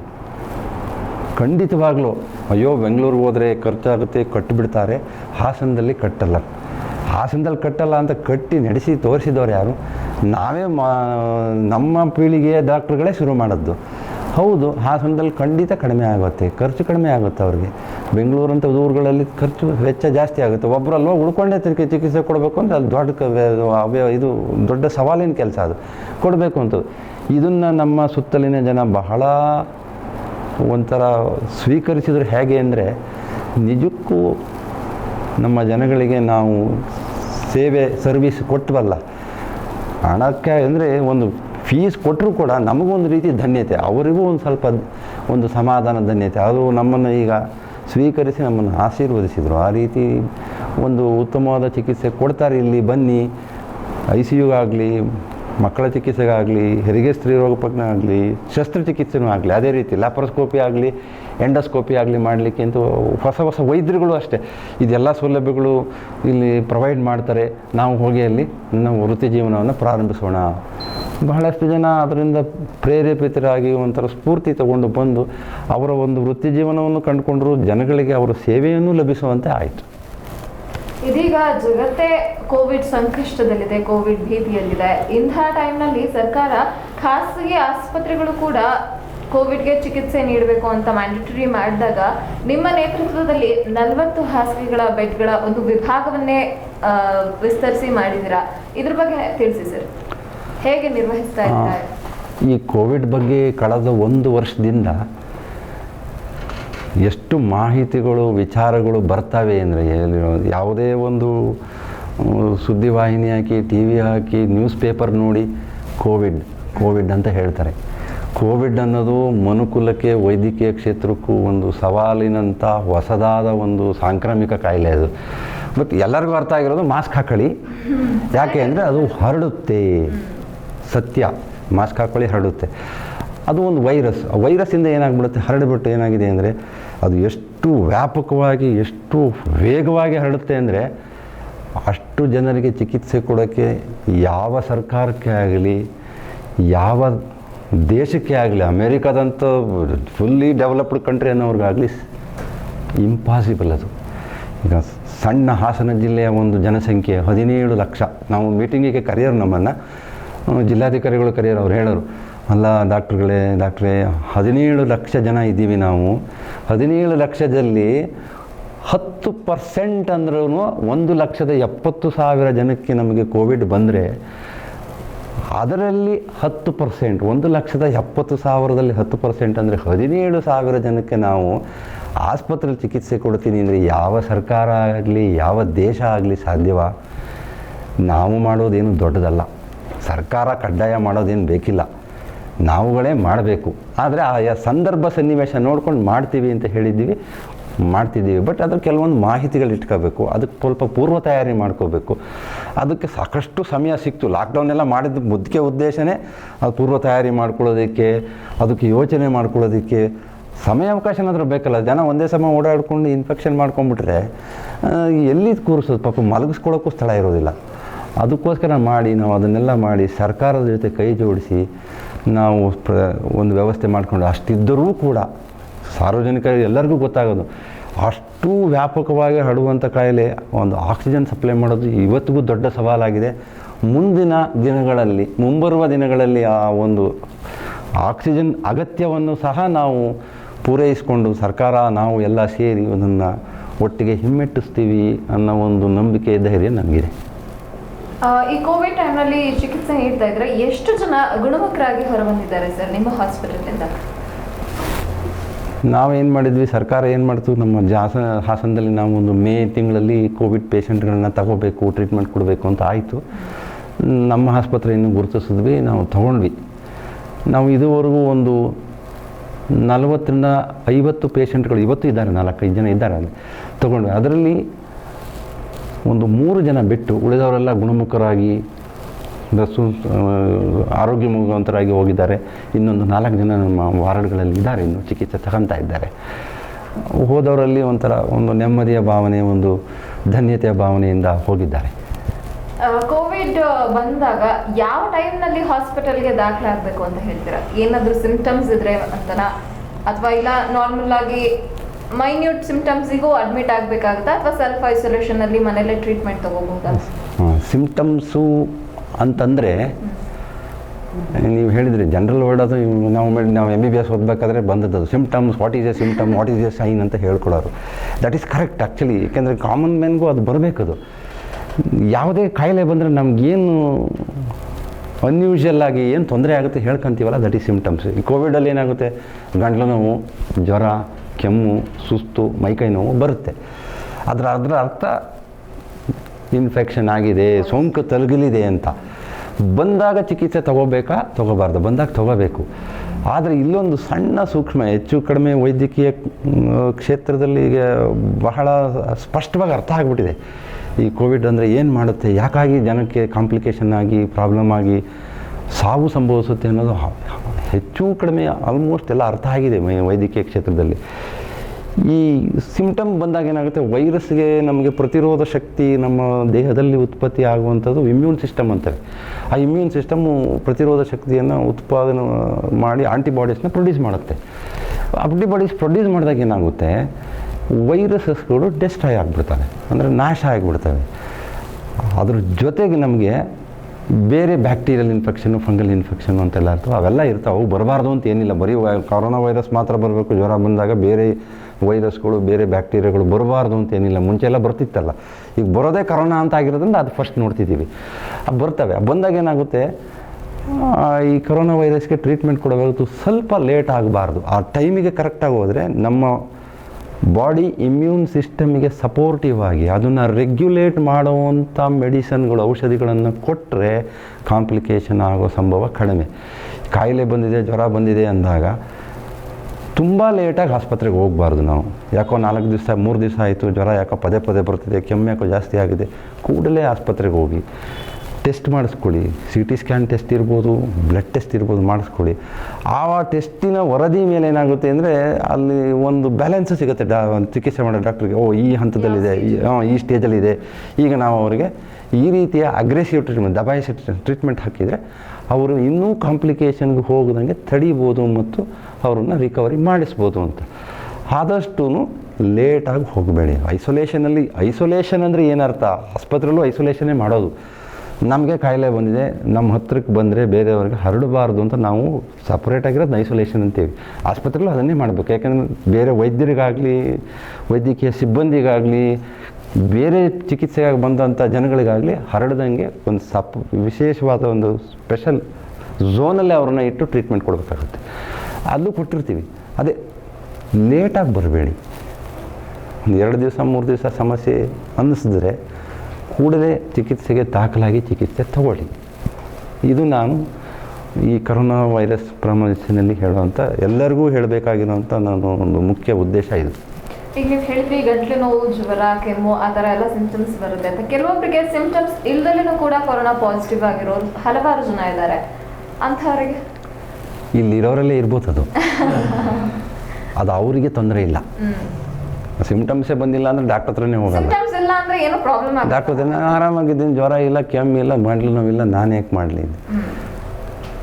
ಆದರೆ ನಾವು ನಮ್ಮಲ್ಲಿ ಆ ವೈರಸ್ ಇಟ್ಕೊಂಡು ಉಸಿರಾಡಿಕೊಂಡು ಕೆಮ್ಮುದಾಗ ಸೀನಿದಾಗ ತೇಲಾಡ್ತಾವಲ್ಲ, ಬೇರೆಯವ್ರಿಗೆ ಹರಡುವಂಥ ಅಪಾಯ ಇರುತ್ತೆ. ಅದೇ ಕಾರಣಕ್ಕೆ ನಾವೆಲ್ಲ ಕೂತ್ಕೊಂಡಿದ್ದಾಗ ಮಾಸ್ಕ್ ಹಾಕ್ಕೊಳ್ಳೋದು. ಸಿಮ್ಟಮ್ಸ್ ಇಲ್ಲದೆ ಹೋದರೂ ಕೂಡ ಮಾಸ್ಕ್ ಹಾಕ್ಕೊಳ್ಳಿ. ಒಂದು ವೇಳೆ ನಮಗೇ ಗೊತ್ತಿಲ್ಲದಂಗೆ ವೈರಸ್ ಇನ್ಫೆಕ್ಷನ್ ಇದ್ದರೆ ನಮ್ಮಿಂದ ಬೇರೆಯವರಿಗೆ, ಅದು ನಮ್ಮ ಮನೆಯವ್ರಿಗೆ ಇರ್ಬೋದು, ಹರಡೋದನ್ನು ತಪ್ಪಿಸಿದರೆ ಆ ಹರಡಿದವರು ಸಿಮ್ಟಮ್ಸ್ ಬರ್ಬೋದು, ಅದನ್ನು ತಪ್ಪಿಸೋದು ಇದೇ ನಮ್ಮ ಸಾಮಾಜಿಕ ಜವಾಬ್ದಾರಿ. ಇದು ನಾವು ಅದನ್ನು ಮಾಡಬೇಕು. ಈ ಕೋವಿಡ್ ಟೈಮ್ನಲ್ಲಿ ಮಧುಮೇಹ, ರಕ್ತದೊತ್ತಡ ಇರೋರಿಗೆ ಏನು ಹೇಳೋದಕ್ಕೆ ಇಷ್ಟಪಡ್ತೀರಾ? ಅವ್ರು ಹೇಗೆ ಜಾಗೃತರಾಗಿರಬೇಕು? ಈ ಮಧುಮೇಹ, ರಕ್ತದೊತ್ತಡ ಅನ್ನೋದು ಒಂದು ಜೀವನ ಶೈಲಿ ಕಾಯಿಲೆಗಳು. ಅವು ಕೋವಿಡ್ ಟೈಮು ಅಂತ ಇಲ್ಲ, ಅದಕ್ಕೆ ಯಾವ ಟೈಮಲ್ಲಾದರೂ ಅದನ್ನು ಹತೋಟಿಲಿ ಇಟ್ಕೋಬೇಕು. ಉತ್ತಮವಾದ ಒಂದು ಆರೋಗ್ಯಕರವಾದ ಒಂದು ಜೀವನ ಶೈಲಿಯನ್ನು ರೂಪಿಸ್ಕೋಬೇಕು, ಮಾಡಿಫೈ ಮಾಡ್ಕೋಬೇಕು, ಮಾರ್ಪಾಟು ಮಾಡ್ಕೋಬೇಕು. ಅಯ್ಯೋ ನನಗೆ ಪ್ರತಿದಿನ ನಿಗದಿತವಾಗಿ ಇಷ್ಟೇ ಆಹಾರ ತಗೋಬೇಕು, ಡಯಟ್ ಮಾಡೋಕ್ಕೆ ಕಷ್ಟ ಅನಿಸುತ್ತೆ. ಇಲ್ಲ, ನಮ್ಮನ್ನು ನಾವು ಕಂಟ್ರೋಲಲ್ಲಿ ಇಟ್ಕೋಬೇಕು. ಅದನ್ನು ನಿಗದಿತವಾಗಿ ಚೆಕಪ್ ಮಾಡಿಸ್ಕೊಂಡು ಟ್ರೀಟ್ಮೆಂಟ್, ಮೆಡಿಸಿನ್ ತಗೋಬೇಕು. ತೊಗೊಳ್ತಾ ಇದ್ದರೆ ನಾವು ಕೋವಿಡ್ ವಿಚಾರದಲ್ಲೂ ಸಹ ಅದಕ್ಕೆ ಕೋವಿಡ್ ಮಾರ್ಗಸೂಚಿ ಅಂತಾರಲ್ಲ, ಈ ಮಾಸ್ಕ್ ಹಾಕ್ಕೊಳ್ಳೋದು, ಜನಗಳ ಕ್ರೌಡ್ ಮಧ್ಯೆ ಹೋಗಬಾರ್ದು ಮಾಡ್ಕೊಂಡಿದ್ರೆ ಕೋವಿಡಿಂದ ನಾವು ರಕ್ಷಿಸ್ಕೋಬೋದು.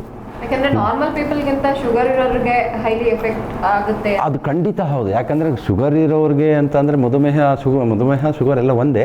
ಅದು ಇದ್ದವ್ರಿಗೆ ಏನಾಗುತ್ತೆ, ಆಗಲೇ ಅದು ಬಾಡಿ ಮೆಟಬಾಲಿಸಮ್ ಅಂತ ಆಗಲಿ, ಫಿಸಿಯಾಲಜಿ ಅಂತ ಏನಂತೀವಿ, ವ್ಯತ್ಯಾಸ ಆಗಿರುತ್ತೆ. ಇಮ್ಯುನಿಟಿ ಲೆವೆಲ್ಲು ಸಹ ಕಡಿಮೆ ಇರುತ್ತೆ. ಕೋವಿಡ್ ವೈರಸ್ ಒಂದೇ ಅಲ್ಲ, ಯಾವುದೇ ಬ್ಯಾಕ್ಟೀರಿಯಾ, ಬೇರೆ ಒಂದು ಮೈಕ್ರೋ ಆರ್ಗಾನಿಸಮ್ಸು ಸಹ ಅವರಿಗೆ ತೊಂದರೆ ಕೊಡಬಹುದು. ಹಾಗಾಗಿ ಅವುಗಳನ್ನು ಹತೋಟಿಯಲ್ಲಿಟ್ಟುಕೊಂಡು ಒಂದು ವೇಳೆ ಕೋವಿಡ್ ಬಂದಿರೋದು ಖಚಿತ ಆಗಿಬಿಟ್ರೆ ಅಂಥವ್ರು ಇನ್ನೂ ಹೆಚ್ಚಿನ ಜಾಗೃತಿಯಾಗಿ ವೈದ್ಯರ ಹತ್ರ ಹೋಗಿ ಸರಿಯಾದ ಸೂಕ್ತವಾದ ಚಿಕಿತ್ಸೆ ತಗೊಂಡು ಆ ಸಮಯದಲ್ಲಿ BP ಅಂದರೆ ಬ್ಲಡ್ ಪ್ರೆಷರ್ ಅಂತೀವಲ್ಲ, ರಕ್ತದೊತ್ತಡನ ಮತ್ತು ಶುಗರ್ನ ಬಹಳ ನಿಗದಿತವಾಗಿ ಕಂಟ್ರೋಲಲ್ಲಿ ಇಟ್ಕೊಳ್ಳೋದು ಕ್ಷೇಮಕರ ಅವ್ರಿಗೆ. ಅದು ಅವ್ರಿಗೆ ನೀಟಾಗಿ ರಿಕವರಿ ಆಗಲಿಕ್ಕೆ ಅದು ಬಹಳ ಇಂಪಾರ್ಟೆಂಟ್. ಅದು ಓಕೆ, ಮಾತುಕತೆಯನ್ನು ಮುಂದುವರಿಸೋಣ ವೀಕ್ಷಕರೇ, ಒಂದು ಚಿಕ್ಕ ವಿರಾಮದ ನಂತರ. ಮಣಿ ಸೂಪರ್ ಸ್ಪೆಷಾಲಿಟಿ ಆಸ್ಪತ್ರೆ ಹಾಗೂ ಸಂಶೋಧನಾ ಸಂಸ್ಥೆ. ಮಣಿ ಆಸ್ಪತ್ರೆ ಹಾಸನ ನಗರ ಮಾತ್ರವಲ್ಲದೆ ಹಾಸನ ಜಿಲ್ಲೆ ಹಾಗೂ ಸುತ್ತಲಿನ ಜನರಿಗೆ ಒಂದು ಪರಿಚಿತ ಹೆಸರು. ಹೆರಿಗೆ, ಸ್ತ್ರೀರೋಗ ಹಾಗೂ ಮಕ್ಕಳ ಆರೋಗ್ಯ ಸಂಬಂಧಿಸಿದ ಸಮಸ್ಯೆಗಳಿಗೆ ಒಂದು ರೀತಿಯ ಅಭಯ ಹಾಗೂ ಆಶಾದಾಯಕ ಭರವಸೆ ಮೂಡಿಸಿದ ಸಂಸ್ಥೆ. ಉತ್ತಮ ಸುರಕ್ಷಿತ ವೈದ್ಯಕೀಯ ಸೇವೆಯನ್ನ ನೀಡಲು ಸಂಪೂರ್ಣವಾದ ಪ್ರಯತ್ನ ಮಾಡಿ ಡಾಕ್ಟರ್ ಸೌಮ್ಯಮಣಿ ಹಾಗೂ ಡಾಕ್ಟರ್ ಯತೀಶ್ ಕುಮಾರ್ 2007 ಮೇ ತಿಂಗಳಿನಲ್ಲಿ 30 ಹಾಸಿಗೆಗಳ ಮಲ್ಟಿ ಸ್ಪೆಷಾಲಿಟಿ ಆಸ್ಪತ್ರೆಯನ್ನ ಪ್ರಾರಂಭಿಸಿದ್ದರು. ಮೊದಲಿಗೆ ಹೆರಿಗೆ, ಸ್ತ್ರೀರೋಗ, ಮಕ್ಕಳ ವಿಭಾಗ, ಅರವಳಿಕೆ ವೈದ್ಯಕೀಯ ವಿಭಾಗ ಹಾಗೂ ಶಸ್ತ್ರಚಿಕಿತ್ಸಾ ವಿಭಾಗಗಳೊಂದಿಗೆ ಪ್ರಾರಂಭಿಸಲಾಯಿತು. ಇಲ್ಲಿನ ವಿಶೇಷತೆಗಳು: 2009ರಲ್ಲಿ ಹಾಸನಕ್ಕೆ ಮೊಟ್ಟ ಮೊದಲ ಬಾರಿಗೆ ನೋವು ರಹಿತ ಹೆರಿಗೆ ಸೌಲಭ್ಯವನ್ನ ಒದಗಿಸಿದ ಸಂಸ್ಥೆ. ಉನ್ನತ ದರ್ಜೆಯ ವೈದ್ಯಕೀಯ ಸೌಲಭ್ಯಗಳಾದ ಲ್ಯಾಪ್ರೋಸ್ಕೋಪಿ ಚಿಕಿತ್ಸೆ, ಅದರಲ್ಲೂ ವಿಶೇಷವಾಗಿ ಮಹಿಳೆಯರಿಗೆ ನಡೆಸುವ ಅಂತರ್ದರ್ಶನ ಚಿಕಿತ್ಸೆ ವಿಶೇಷ ಮನ್ನಣೆ ಪಡೆದಿದೆ. ಉನ್ನತ ವಿದ್ಯಾಭ್ಯಾಸ ಮತ್ತು ತರಬೇತಿ ಪಡೆದ ವೈದ್ಯರ ಸೇವೆ, ಹಿಸ್ಟರೋಸ್ಕೋಪಿ, ಗರ್ಭಿಣಿಯರ ತುರ್ತು ಚಿಕಿತ್ಸಾ ಕೇಂದ್ರ ಮತ್ತು ಪ್ರಸವ ಪೂರ್ವ ತರಗತಿಗಳಿಂದ ಕೂಡಿದ ಪ್ರಸೂತಿ ಮತ್ತು ಸ್ತ್ರೀರೋಗ ವಿಭಾಗ, ನುರಿತ ವೈದ್ಯರು ಮತ್ತು ಸಿಬ್ಬಂದಿಗಳಿಂದ ಕೂಡಿದ ತೀವ್ರ ನಿಗಾ ಘಟಕ, ಹೈ ಫ್ರೀಕ್ವೆನ್ಸಿ ವೆಂಟಿಲೇಟರ್, ಅವಧಿ ಪೂರ್ವ ಶಿಶು ಆರೈಕೆ ಸೌಲಭ್ಯಗಳಿಂದ ಕೂಡಿದ ನವಜಾತ ಶಿಶು ಮತ್ತು ಮಕ್ಕಳ ವಿಭಾಗ, ಉನ್ನತ ದರ್ಜೆಯ ಜೀರ್ಣಾಂಗ ವ್ಯೂಹ ತಜ್ಞರಿಂದ ಎಂಡೋಸ್ಕೋಪಿ, ಕೊಲೊನೋಸ್ಕೋಪಿ, ಲ್ಯಾಪ್ರೋಸ್ಕೋಪಿಕ್ ಶಸ್ತ್ರಚಿಕಿತ್ಸೆಗಳು, ಎಇಜಿ, ಬಯೋಫೀಡ್ಬ್ಯಾಕ್, ಕ್ರೇನಿಯಲ್ ಎಲೆಕ್ಟ್ರೋಥೆರಪಿ ಮತ್ತು ತಜ್ಞರೊಂದಿಗೆ ಆಪ್ತ ಸಮಾಲೋಚನೆ ಸೌಲಭ್ಯಗಳಿಂದ ಕೂಡಿದ ಮಾನಸಿಕ ಆರೋಗ್ಯ ವಿಭಾಗ, ಉತ್ತಮ ಶ್ರೇಣಿಯ ತೀವ್ರ ನಿಗಾ ಘಟಕ, ಆಧುನಿಕ ವೆಂಟಿಲೇಟರ್, ತುರ್ತು ಚಿಕಿತ್ಸಾ ವಿಭಾಗ, ಮಕ್ಕಳ ಶಸ್ತ್ರಚಿಕಿತ್ಸಾ ವಿಭಾಗ ಇವು ಸದಾ ಲಭ್ಯವಿದೆ. ಇಂದೇ ನಿಮ್ಮ ಉತ್ತಮ ಆರೋಗ್ಯಕ್ಕೆ ಭೇಟಿ ಕೊಡಿ. ಮಣಿ ಸೂಪರ್ ಸ್ಪೆಷಾಲಿಟಿ ಆಸ್ಪತ್ರೆ ಹಾಗೂ ಸಂಶೋಧನಾ ಸಂಸ್ಥೆ, ಸಂಪಿಗೆ ರಸ್ತೆ, ಕೆಆರ್ಪುರಂ, ಹಾಸನ. ಸಂತ ಜೋಸೆಫರ college, Saint Joseph's college, Hassan. Hassan ನಗರದ ಪ್ರತಿಷ್ಠಿತ ಸಂಸ್ಥೆಯಾಗಿದ್ದು ದೇಶದ ಶೈಕ್ಷಣಿಕ ಸೇವೆಗೆ ಹೆಸರುವಾಸಿಯಾದ ಜೆಸ್ಫೀಡ್ ಎಜುಕೇಶನ್ ಸೊಸೈಟಿಯಿಂದ ನಡೆಸಲ್ಪಡುತ್ತಿದ್ದು ಕಳೆದ 63 ವರ್ಷಗಳಿಂದ ಸುದೀರ್ಘ ಶೈಕ್ಷಣಿಕ ಸೇವೆಯನ್ನು ನೀಡುತ್ತಾ ಬಂದಿದೆ. 10 ವರ್ಷಗಳಿಂದ ಉನ್ನತ ವ್ಯಾಸಂಗದಲ್ಲೂ ಹೆಸರುವಾಸಿಯಾಗಿದೆ. ಮೈಸೂರು ವಿಶ್ವವಿದ್ಯಾನಿಲಯದಿಂದ ಮಾನ್ಯತೆ ಪಡೆದಿದ್ದು ನಮ್ಮಲ್ಲಿ ಬಿಕಾಂ ಮತ್ತು BBA ಕೋರ್ಸ್ಗಳಿಗೆ ಪ್ರವೇಶಾತಿ ಪ್ರಾರಂಭವಾಗಿದೆ. ನಮ್ಮಲ್ಲಿ ಲಭ್ಯವಿರುವ ವಿಶೇಷ ಸೌಲಭ್ಯಗಳು: ವಿದ್ಯಾರ್ಥಿಗಳಿಗಾಗಿ ರಾಜ್ಯ ಮತ್ತು ರಾಷ್ಟ್ರ ಮಟ್ಟದ ಸೆಮಿನಾರ್ಗಳ ಆಯೋಜನೆ, ನುರಿತ ಉಪನ್ಯಾಸಕರ ವರ್ಗ, ಅತ್ಯಾಧುನಿಕ ಸುವ್ಯವಸ್ಥಿತ ಕಾಲೇಜು ಕಟ್ಟಡ, ಎಲ್ಲ ಬೋಧನಾ ಕೊಠಡಿಗಳಲ್ಲೂ ಸ್ಮಾರ್ಟ್ ಕ್ಲಾಸ್ ಸೌಲಭ್ಯ, ಡಿಜಿಟಲ್ ಗ್ರಂಥಾಲಯ, ಕ್ಯಾಂಟೀನ್, ಬಸ್ ಸೌಲಭ್ಯ, ವಿಶಾಲವಾದ ಆಟದ ಮೈದಾನ. ಬೆಂಗಳೂರಿನ ಸಂತ ಜೋಸೆಫ್ ವಾಣಿಜ್ಯ ಕಾಲೇಜಿನೊಂದಿಗೆ ಜೊತೆಯಾಗಿ ಶೈಕ್ಷಣಿಕ ಕಾರ್ಯಕ್ರಮವನ್ನು ರೂಪಿಸಿ ಉದ್ಯೋಗಾವಕಾಶ ಹಾಗೂ ಬೆಳವಣಿಗೆಯ ಪೂರಕ ವಾತಾವರಣವನ್ನು ಕಲ್ಪಿಸಿಕೊಡಲಾಗುವುದು. ವಿದ್ಯಾರ್ಥಿಗಳಿಗೆ ಪಿಜಿ, ಸಿಇಟಿ, ಸಿಪಿಟಿ, ಸಿಎಸ್ ಸ್ಪರ್ಧಾತ್ಮಕ ಪರೀಕ್ಷೆಗಳಿಗೆ ತರಬೇತಿ ನೀಡಲಾಗುವುದು. ಬಾಲಕ ಬಾಲಕಿಯರಿಗೆ ಪ್ರತ್ಯೇಕ ಹಾಸ್ಟೆಲ್ ಮತ್ತು ಶುಚಿ ರುಚಿಯಾದ ಆಹಾರ ನೀಡಲಾಗುವುದು. ನಿಮ್ಮ ಮಕ್ಕಳ ಉಜ್ವಲ ಭವಿಷ್ಯಕ್ಕಾಗಿ ಇಂದೇ ಸಂಪರ್ಕಿಸಿ ಸಂತ ಜೋಸೆಫರ college, Saint Joseph's college, Hassan, dairy circle ಹತ್ತಿರ, B Katihalli, Hassan. Phone number 08172268788. Mobile number 8618993936, 7019226844.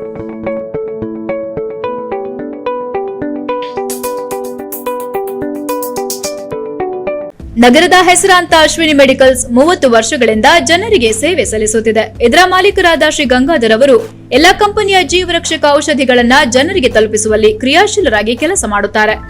Covid ಸಮಯದಲ್ಲಿ ಕೋವಿಡ್ ವಾರಿಯರ್ ರೀತಿ ದಿನದ 20 ಗಂಟೆಗಳು ಜನರಿಗೆ ಸೇವೆ ಒದಗಿಸುತ್ತಿದ್ದಾರೆ. ಎಷ್ಟೋ ರೋಗಿಗಳಿಗೆ ಉಚಿತವಾಗಿ ಔಷಧಿಯನ್ನ ತಲುಪಿಸಿದ್ದಾರೆ. ಇದಲ್ಲದೆ ಔಷಧಿ ಖರೀದಿಯಲ್ಲಿ 15% ರಿಯಾಯಿತಿಯನ್ನ ನೀಡುತ್ತಿದ್ದಾರೆ. ಡಾಕ್ಟರ್ ರಾಜ್ಕುಮಾರ್ ಅಭಿಮಾನಿಯಾದ ಗಂಗಾಧರ್ ಅವರು ಅಣ್ಣಾವರ ಹಾಡುಗಳನ್ನ ಲೀಲಾಜಾಲವಾಗಿ ಹಾಡುತ್ತಾರೆ ಹಾಗೂ ಹಲವಾರು ಕಲಾವಿದರಿಗೆ ಪ್ರೇಕ್ಷಕರಾಗಿ ಸ್ಫೂರ್ತಿ ತುಂಬುತ್ತಾರೆ. ಎಷ್ಟೋ ಮಂದಿ ಕೊರೋನಾ ಸೋಂಕಿತರ ರೋಗಿಗಳು ಇವರು ಕೊಡುವ ಆತ್ಮಸ್ಥೈರ್ಯದಿಂದ ಬಹುಬೇಗ ಗುಣಮುಖರಾಗಿ ಗಂಗಾಧರ್ ಅವರಿಗೆ ಧನ್ಯವಾದ ಹೇಳುವುದನ್ನ ಮರೆಯುವುದಿಲ್ಲ. ಕೇವಲ ಉದ್ದಿಮೆ ಅಲ್ಲದೆ ಗಂಗಾಧರ್ ಅವರು ಹಲವಾರು ಕವಿತೆಗಳನ್ನ ಹಾಗೂ ನಾವೆಲ್ಗಳನ್ನ ಬರೆಯುವುದರಲ್ಲಿ ಯಶಸ್ವಿಯಾಗಿರುತ್ತಾರೆ. ಇವರ ಕವಿತೆಗಳಾದ ನಿನ್ನ ಕಂಗಳ ಬಿಸಿಯ ಹನಿಗಳು, ನಿನ್ನ ಬಿಸಿ ಉಸಿರ ಒಂದು ಹನಿ, ನಿನ್ನ ನುಡಿಯೋ ಹೊನ್ನ ನುಡಿಯೋ, ಸಾವಿನ ಮನೆ, ವಿಧಿಯಾಟ, ಉದ್ಯಮಿ, ಕವಿ ಹಾಗೂ ಸಂಘ ಸಂಸ್ಥೆಗಳ ಪೋಷಕರಾದ ಗಂಗಾಧರ್ ಅವರು ಈ ನಮ್ಮ ಕಾರ್ಯಕ್ರಮದ ಸಹ ಪ್ರಾಯೋಜಕರು. ಬ್ರೇಕ್ ನಂತರ HCN ವಾಹಿನಿ ಅರ್ಪಿಸುವ ಕೊರೋನಾ ವೈರಸ್ ಜಾಗೃತಿ ಅಭಿಯಾನ ಕಾರ್ಯಕ್ರಮಕ್ಕೆ ಮತ್ತೊಮ್ಮೆ ಸ್ವಾಗತ ವೀಕ್ಷಕರೇ. ಮಾತುಕತೆ ಮುಂದುವರಿಸೋಣ ಡಾಕ್ಟರ್ ಯತೀಶ್ ಕುಮಾರ್ ಅವರ ಜೊತೆ. ಸರ್, ಇವಾಗ ಹಲವಾರು ಸೇವೆಗಳನ್ನ ನೀಡ್ತಾ ಇದ್ರ ನೀವು ಹಾಗೂ ನಿಮ್ಮ ವೈಫ್ ಆದ ಡಾಕ್ಟರ್ ಸೌಮ್ಯ ಮಡಿ ಅವರು ಹಲವಾರು ವೈದ್ಯಕೀಯ ಕ್ಷೇತ್ರದಲ್ಲಿ ಸೇವೆಯನ್ನ ಸಲ್ಲಿಸ್ತಾ ಇದ್ದೀರಾ. ಅದರ ಜೊತೆಗೆ ಸಾಮಾಜಿಕ ಕ್ಷೇತ್ರದಲ್ಲೂ ಕೂಡ ನೀವು ತೊಡಗಿಸಿಕೊಂಡಿದ್ದೀರಾ ಅಂತ ಗೊತ್ತು. ಅದ್ರ ಬಗ್ಗೆ ತಿಳಿಸಿ ಸರ್. ನಮ್ಮ ಮುಖ್ಯ ವೃತ್ತಿ ವೈದ್ಯ ವೃತ್ತಿ. ನಾವು ಬೆಳಗ್ಗೆ ನಮ್ಮದೇ ಆದಂಥ ಒಂದು ಆಸ್ಪತ್ರೆ ಅಂತ ಮಾಡ್ಕೊಂಡಿವಿ. ಅಲ್ಲೇ ನಾವು ಚಿಕಿತ್ಸೆ ಕೊಡೋಕ್ಕೆ ಶುರು ಮಾಡಿದ್ವಿ. ಪ್ರತಿದಿನ ನಾವು ಬೆಳಗ್ಗೆ ಹೋದರೆ ರಾತ್ರಿ ತನಕ ಅಲ್ಲೇ ಇರ್ತೀವಿ, ಕೆಲಸ ಮಾಡ್ತಿರ್ತೀವಿ. ಇವುಗಳಲ್ಲಿ ನಾವು ಗಮನಿಸಿದ್ದೇನಪ್ಪ ಅಂತಂದರೆ, ಬಹಳಷ್ಟು ಜನಗಳು ಅವರ ಆರೋಗ್ಯ ಸಮಸ್ಯೆ ಹೇಳ್ಕೊಂಡು ಬರ್ತಾರೆ. ನನಗೆ ಅರಿವಳಿಕೆ ತಜ್ಞನಾದರ ಜೊತೆಗೆ ಈ ಎಮರ್ಜೆನ್ಸಿ ಮತ್ತು ಕ್ರಿಟಿಕಲ್ ಕೇರ್ ಅಂತೀವಲ್ಲ, ಈ ತುರ್ತು ಚಿಕಿತ್ಸೆ ಮತ್ತು ತೀವ್ರ ನಿಗಾ ಘಟಕ, ಅವುಗಳಲ್ಲಿ ಬಹಳಷ್ಟು ಜನ ಬಂದಾಗ ನಮಗೆ ಸ್ಪೆಷಲ್ ಸ್ಕಿಲ್ಗಳು ಅನಸ್ತೇಸಿಯಾ ತಜ್ಞರು, ಅರಿವಳಿಕೆ ತಜ್ಞರಿಗೆ ಅದನ್ನು ಸ್ನಾತಕೋತ್ತರ ಸಮಯದಲ್ಲಿ ಹೇಳ್ಕೊಡ್ತಾರೆ. ಅದುಗಳಲ್ಲೇ ನಾವು ಹೆಚ್ಚಿನ ಪರಿಣಿತಿ ಮಾಡ್ಕೊಂಡಿದ್ದೀವಿ. ಇತ್ತೀಚೆಗೆ ಏನಾಗುತ್ತೆ, ಅದಕ್ಕೋಸ್ಕರ ಕ್ರಿಟಿಕಲ್ ಕೇರ್ ಮೆಡಿಸನ್ ಅಂತಲೇ ಒಂದು ಸ್ನಾತಕೋತ್ತರ ವಿಭಾಗ ಬಂದಿದೆ. ಬಂದಾಗ ಏನು ಮಾಡ್ತೀವಿ, ಅವ್ರಿಗೆ ಚಿಕಿತ್ಸೆ ಕೊಡ್ತೀವಿ. ಅವರು ಬಂದಂಥ ಹೆಚ್ಚು ಜನಗಳಿಗೆ ಈ ಮಧುಮೇಹ ಇರುತ್ತೆ, ರಕ್ತದೊತ್ತಡ ಇರುತ್ತೆ, ಅವುಗಳಿಗೆ ಚಿಕಿತ್ಸೆ ಕೊಟ್ಬಿಟ್ಟು ನಾವು ಆಯಿತು ಬನ್ನಿ ಅಂತೀವಿ. ಆಗ ಮಾತಾಡಬೇಕಾದ್ರೆ ನಾವು ಭಾಳಷ್ಟು ಸರಿ ನಾವು ಗಮನಿಸಿದ್ದೇನಪ್ಪ ಅಂದರೆ, ಈ ಜನರಲ್ ನಾಲೆಡ್ಜ್ ಅಂತ ಸಾಮಾನ್ಯ ಜ್ಞಾನ ಅಂತಿರ್ತೀವಲ್ಲ, ಪಾಪ ಅವ್ರು ತಿಳ್ಕೊಂಡಿರ್ತಾರೆ ನಾನು ಹೆಚ್ಚಿಗೆ ಆಹಾರ ತಗೊತಾ ಇಲ್ಲ, ಡಾಕ್ಟ್ರೇ ನನಗೇನು ತಿನ್ನೋದೇ ಇಲ್ಲ, ಶುಗರೇ ಕಂಟ್ರೋಲ್ ಇರಲ್ಲ. ಆವಾಗ ನಮ್ಮ ಮನಸ್ಸಿಗೆ ಬಂದದ್ದು ಏನಂದರೆ, ಈ ಜನಸಾಮಾನ್ಯರಲ್ಲಿ ದಿನನಿತ್ಯದ ಆರೋಗ್ಯದ ಸಮಸ್ಯೆಗಳ ಬಗೆಗೆ ಟೈಮ್ ಟು ಟೈಮ್ ನಾವು ಅವರಿಗೆ ನಾಲೆಡ್ಜ್ ಕ್ರಿಯೇಟ್ ಮಾಡಬೇಕು. ಅವ್ರಿಗೆ ಅವೇರ್ನೆಸ್ ಬಂದಾಗ ಏನಾಗುತ್ತೆ, ಅವರ ಆರೋಗ್ಯದ ಬಗ್ಗೆ ಅವರು ನೋಡ್ಕೊತಾರೆ. ಜನರಲ್ಲಿ ಜಾಗೃತಿ ಕ್ರಿಯೇಟ್ ಮಾಡಬೇಕು. ಹಾಗಾಗಿ ನಾವು ಅದನ್ನು ಒಂದು ನಿಗದಿತವಾಗಿ ಪ್ರತಿ ಒಂದು ತಿಂಗಳಿಗೆ ಒಂದು ಸತಿನಾದರೂ ಆಗಲಿ ಒಂದು ಜಾಗೃತಿ ಕ್ರಿಯೇಟ್ ಮಾಡಬೇಕು. ನಮ್ಮ ಮೂಲಕ ಒಂದು ಸರಿ ಜಾಗೃತಿ ಅಭಿಯಾನ ಅಂತ ಮಾಡಿಕೊಂಡು ಒಂದು ಎಜುಕೇಟ್ ಮಾಡಿದಾಗ ಏನಾಗುತ್ತೆ, ಒಂದು 20 ಜನಕ್ಕೆ ಅನುಕೂಲ ಆಗಲಿ, ಅದೇ ಒಂದು ಬದಲಾವಣೆ ಆಗುತ್ತೆ. ಅವರು ಒಂದು 40 ಜನಕ್ಕೆ ಹೇಳ್ಕೊಂಡು ಹೋಗ್ತಾರೆ, ಇಬ್ಬಿಬ್ರಿಗೆ. ಅಂದರೆ ಆ ರೀತಿ ಜನಗಳಲ್ಲಿ ವೈದ್ಯಕೀಯ ಜ್ಞಾನದ ಬಗೆಗೆ, ಸಾಮಾನ್ಯ ರೋಗಗಳ ಬಗೆಗೆ ತಿಳುವಳಿಕೆಯನ್ನು ಮೂಡಿಸುವಂಥ ಕಾರ್ಯಕ್ರಮ ನಾವು ನಮ್ಮ ವೃತ್ತಿಯ ಒಂದು ಭಾಗವಾಗಿ ಅಳವಡಿಸ್ಕೊಂಡು ಮಾಡ್ತಿರ್ತೀವಿ. ಆಮೇಲೆ ಪ್ರಾರಂಭಿಕ ಹಂತದಲ್ಲಿ ಕಾಯಿಲೆಗಳನ್ನು ಗುರುತಿಸಿದರೆ ಬಹಳಷ್ಟು ಕಾಯಿಲೆಗಳು ಹತೋಟಿಲಿ ಇಟ್ಕೋಬೋದು, ಕಂಟ್ರೋಲ್ ಇಟ್ಕೊಂಡು ಸಹ ಆಲ್ಮೋಸ್ಟ್ ನಾರ್ಮಲ್ ಲೈಫನ್ನ ನಡೆಸ್ಬೋದು. ಅವುಗಳಿಗೆ ಒಂದು ಸ್ಕ್ರೀನಿಂಗ್ ಅಂತ ಮಾಡಬೇಕು. ಆ ಟೆಸ್ಟ್ಗಳನ್ನು ಮಾಡೋಕ್ಕೆ ಪಾಪ ಅವ್ರಿಗೆ ಗೊತ್ತಿರೋದಿಲ್ಲ. ಭಾಳಷ್ಟು ಜನಕ್ಕೆ ನಾನು ಚೆನ್ನಾಗಿದ್ದೀನಲ್ಲ, ಓಡಾಡಿಕೊಂಡು ಏನು ಮ್ಯಾಕ್ ಟೆಸ್ಟ್ ಮಾಡಿಸ್ಕೋಬೇಕು, 40 ವರ್ಷ ಚೆನ್ನಾಗಿದ್ದೀನಲ್ಲ, ಯಾಕೆ ಶುಗರ್ ಚೆಕ್ ಮಾಡಿಸ್ಕೊಳ್ಳೋಣ, ಯಾಕೆ BP ಚೆಕ್ ಮಾಡಿಸ್ಕೊಳ್ಳೋಣ, ಕಾಮನ್ ಥಿಂಗ್. ಅಯ್ಯೋ ಅಲ್ಲಿಗೆ ಹೋದರೆ ಒಂದು ದಿವಸ ವೇಸ್ಟು, ಸುಮ್ಮನೆ ಖರ್ಚು ಅನ್ನೋದು ಒಂದು ಕಾಮನ್ ಕಾನ್ಸೆಪ್ಟ್ಸು. ಅದರಲ್ಲಿ ನೋಡಿ ಬಹಳಷ್ಟು ಕಾಯಿಲೆಗಳು ಬರ್ತವೆ ಗೊತ್ತಿಲ್ಲದಂಗೆ. ಉಲ್ಬಣ ಆದ ಸ್ಥಿತಿನಲ್ಲಿ ನಮ್ಮನ್ನು ಆಸ್ಪತ್ರೆಗೆ ಕರ್ಕೊಂಡು ಹೋಗ್ತವೆ. ಬಿಗಿನಿಂಗಲ್ಲೇ ಗುರುತಿಸಿ, ಸೊ ಶಿಬಿರಗಳನ್ನು ಮಾಡಿಬಿಟ್ಟು ಅದರಲ್ಲಿ ನಾವು ಉಚಿತವಾಗಿ ಮಾಡಿ ಪರೀಕ್ಷೆಗಳನ್ನು ಗುರುತಿಸ್ಕೊಳ್ಳಿ. ಅದರಿಂದ ನೀವು ಮುಂದಿನ ಆಗುವಂಥ ವಿಪತ್ತನ್ನು ತಪ್ಪಿಸ್ಕೋಬೋದು ಅನ್ನೋ ಒಂದು ಜಾಗೃತಿ ಬರೋ ಒಂದು ಕ್ಯಾಂಪ್ಗಳನ್ನು ಮಾಡ್ತಿದ್ದೀವಿ. ಸಾಮಾಜಿಕವಾಗಿ ನಮ್ಮಿಂದ ಹೆಚ್ಚು ಜನಕ್ಕೆ ತಲುಪಲಿ ಅಂತ. ಮತ್ತು ಬಂದಾಗ ಬರ್ತಾರೆ, ಡಾಕ್ಟ್ರೇ ನಾವು ಉತ್ತಮವಾದ ಚಿಕಿತ್ಸೆ ಬೇಕು ಅಂತ ಬಂದಿದ್ದೀವಿ, ನೀವು ಬಹಳಷ್ಟು ಚಿಕಿತ್ಸೆ ಕೊಟ್ಟಿದ್ದೀರಾ, ನಮ್ಮ ಸ್ನೇಹಿತರಿಗೆ ಆಗಿದೆ, ನಮ್ಮ ಬಂಧುಗಳಿಗೆಲ್ಲ ಉತ್ತಮವಾಗಿದೆ, ಆದರೆ ನಿಮ್ಮ ಹತ್ರ ಬಂದು ಚಿಕಿತ್ಸೆ ತಗೊಳ್ಳೇಬೇಕು, ನಮಗೆ ನೀವು ನಿಗದಿ ಮಾಡಿರುವಂಥ ಖರ್ಚುಗಳನ್ನು ಕೊಡೋಕ್ಕೆ ನಮಗೆ ಕಷ್ಟ. ನಾವು ಇದೇ ಸಮಾಜದಲ್ಲಿ ನಮ್ಮ ಸುತ್ತಲಿನ ಮಧ್ಯೆನೇ ನಾವು ವೈದ್ಯಕೀಯ ವೃತ್ತಿ ಮಾಡಿದವರಲ್ವ. ನಮ್ಮ ಸಹವೈದ್ಯರುಗಳು ಅಥವಾ ಬೇರೆ ವೈದ್ಯರು ಹೇಗೆ ಅವ್ರದ್ದು ಒಂದು ಖರ್ಚು ಆಗಲಿ ವೆಚ್ಚ ಆಗಲಿ ತಗೋತಾರಲ್ಲ, ಅದೇ ರೀತಿ ಮಾಡ್ತಿರ್ತೀವಿ. ಆದರೂ ನಾವು ಮನುಷ್ಯರಲ್ವ, ನಮ್ಮನ್ನು ಗುರುತಿಸಿ ಬಂದಿದ್ದೀರಲ್ಲ, ಒಂದು ಪಾರ್ಟ್ ನಾವು ಸ್ವಲ್ಪ ಕಡಿಮೆ ದರ್ಜೆ ಚಿಕಿತ್ಸೆ ಇಲ್ಲ, ಕೆಲವೊಂದು ಉಚಿತ ಚಿಕಿತ್ಸೆಗಳು. ಅಂದರೆ ನೋಡಪ್ಪ, ನಾವೇನು ಮನೆಯಿಂದ ತರೋಲ್ವಲ್ಲ ಔಷಧಿಗಳು, ಪರೀಕ್ಷೆಗಳು, ಅವುಗಳು ಮಾಡಿಸ್ಕೊಳ್ಳಿ, ನಿಮ್ಗೆ ಇದರಲ್ಲಿ ಎಷ್ಟು ಸಾಧ್ಯನೋ ಅಷ್ಟು ಕಟ್ಟಿ. ಆ ಥರ ಮಾಡ್ತೇವೆ ನಾವು, ಅದನ್ನು ಮಾಡ್ತೀವಿ. ಎಜುಕೇಷನ್ ಮಾಡ್ತೇವೆ. ಆಮೇಲೆ ಹೊರಗಡೆ ಜನಗಳಿಗೆ ಅರಿವು ಮೂಡಿಸಿದ್ದಾಗಿತ್ತು, ಜಾಗೃತಿ ಮೂಡಿಸಿದ್ದಾಗಿದೆ, ಉಚಿತ ಚಿಕಿತ್ಸೆಗಳನ್ನಾಗಿದೆ, ಕಡಿಮೆ ರಿಯಾಯಿತಿ ವೆಚ್ಚದ ಚಿಕಿತ್ಸೆಗಳನ್ನು ಮಾಡಿದ್ದೀವಿ ನಾವು. ಆ ರೀತಿ ಜನಗಳಿಗೆ ನಮ್ಮಿಂದ ಸಾಧ್ಯವಾದಷ್ಟು ಸೇವೆಗಳನ್ನು ತಲುಪಿಸ್ತೀವಿ. ಮತ್ತು ಈ ಪರಿಸರ, ನಮ್ಮ ಪರಿಸರದ್ದು ಪ್ರತಿದಿನ ಅದೇ ಬರುತ್ತೆ. ಪರಿಸರ ಜಾಗೃತಿ, ನೀರನ್ನು ಉಳಿಸಿ, ಮಳೆ ನೀರನ್ನು ಉಳಿಸಿ. ಮಳೆ ನೀರು ನಾವು ಮಣಿ ಆಸ್ಪತ್ರೆಯಲ್ಲಿ ಉಳಿಸಿದ್ರೆ ಅದು ಸಮಾಜಕ್ಕೆ ಒಂದು ಕೊಡುಗೆ ಅಲ್ವಾ, ಅದನ್ನು ಮಾಡಿದ್ದೀವಿ ನಾವು. ಅಂದರೆ ಪರಿಸರ ಜಾಗೃತಿಯನ್ನು ಮಾಡೋದ್ರ ಜೊತೆಗೆ ಅದನ್ನು ಮಾಡಿದ್ದೇವೆ. ಜೊತೆಗೆ ಎಲ್ಲಂದರಲ್ಲಿ ಕಸ ಹಾಕಬೇಡಿ, ವಿಲೇವಾರಿ ಮಾಡಬೇಡಿ, ಅದನ್ನು ಸುತ್ತ ಜನಗಳಿಗೆ ಜಾಗೃತಿ ಮೂಡಿಸ್ಕೊಂಡು ಅದನ್ನು ಸಹ ತಲುಪಿಸೋಕ್ಕೆ ಸಾಧ್ಯವಾದಷ್ಟು ಮಾಡ್ತೇವೆ. ಈ ರೀತಿ ಇನ್ನೂ ಹಲವಾರು ಕಾರ್ಯಕ್ರಮಗಳನ್ನು ಮಾಡಿ ಈ ವಿಶ್ವ ಪರಿಸರ ದಿನಗಳಲ್ಲಿ ನಾವೇನು ಮಾಡ್ತೀವಿ, ನಮ್ಮ ಸುಮಾರು ಸ್ವಯಂ ಸೇವಾ ಸಂಸ್ಥೆಗಳಿದ್ದಾವೆ, ಸಂಘ ಸಂಸ್ಥೆಗಳಿದ್ದಾವೆ, ಅವುಗಳ ಜೊತೆ ಬಂದಾಗ ನಮ್ಮ ವ್ಯಾಪ್ತಿಯಲ್ಲಿ ಏನಾಗುತ್ತೋ ಅದನ್ನು ಮಾಡಿ, ನಮ್ಮ ಕೈ ಜೋಡಿಸಿ ಒಂದು ಉತ್ತಮವಾದ ಜಾಗೃತಿ ಬರಲಿ, ಪರಿಸರ ಉತ್ತಮವಾಗಿ ಒಂದು ಸಂರಕ್ಷಣೆಯೆಲ್ಲ ಮಾಡಲಿ, ಇವುಗಳನ್ನು ತೊಡಗಿಸ್ಕೊಂಡಿದ್ದೇವೆ. ಈ ರೀತಿ ಮತ್ತು ಲೇಖನಗಳನ್ನು ಬರೆಯೋದು, ನಮ್ಮ ವೈದ್ಯಕೀಯ ಸಿಬ್ಬಂದಿಗಳು, ನಮ್ಮ ವೈದ್ಯಕೀಯ ಸಹಮಿತ್ರರಿಗೆ ನಾವು ಏನಾದರೂ ಒಂದು ಸಮಯಕ್ಕೆ ಸಮನಾಗಿ ಒಂದು CME ಅಂತ ಮಾಡ್ತೀವಿ, ಅವುಗಳನ್ನು ಆಯೋಜಿಸುವುದು.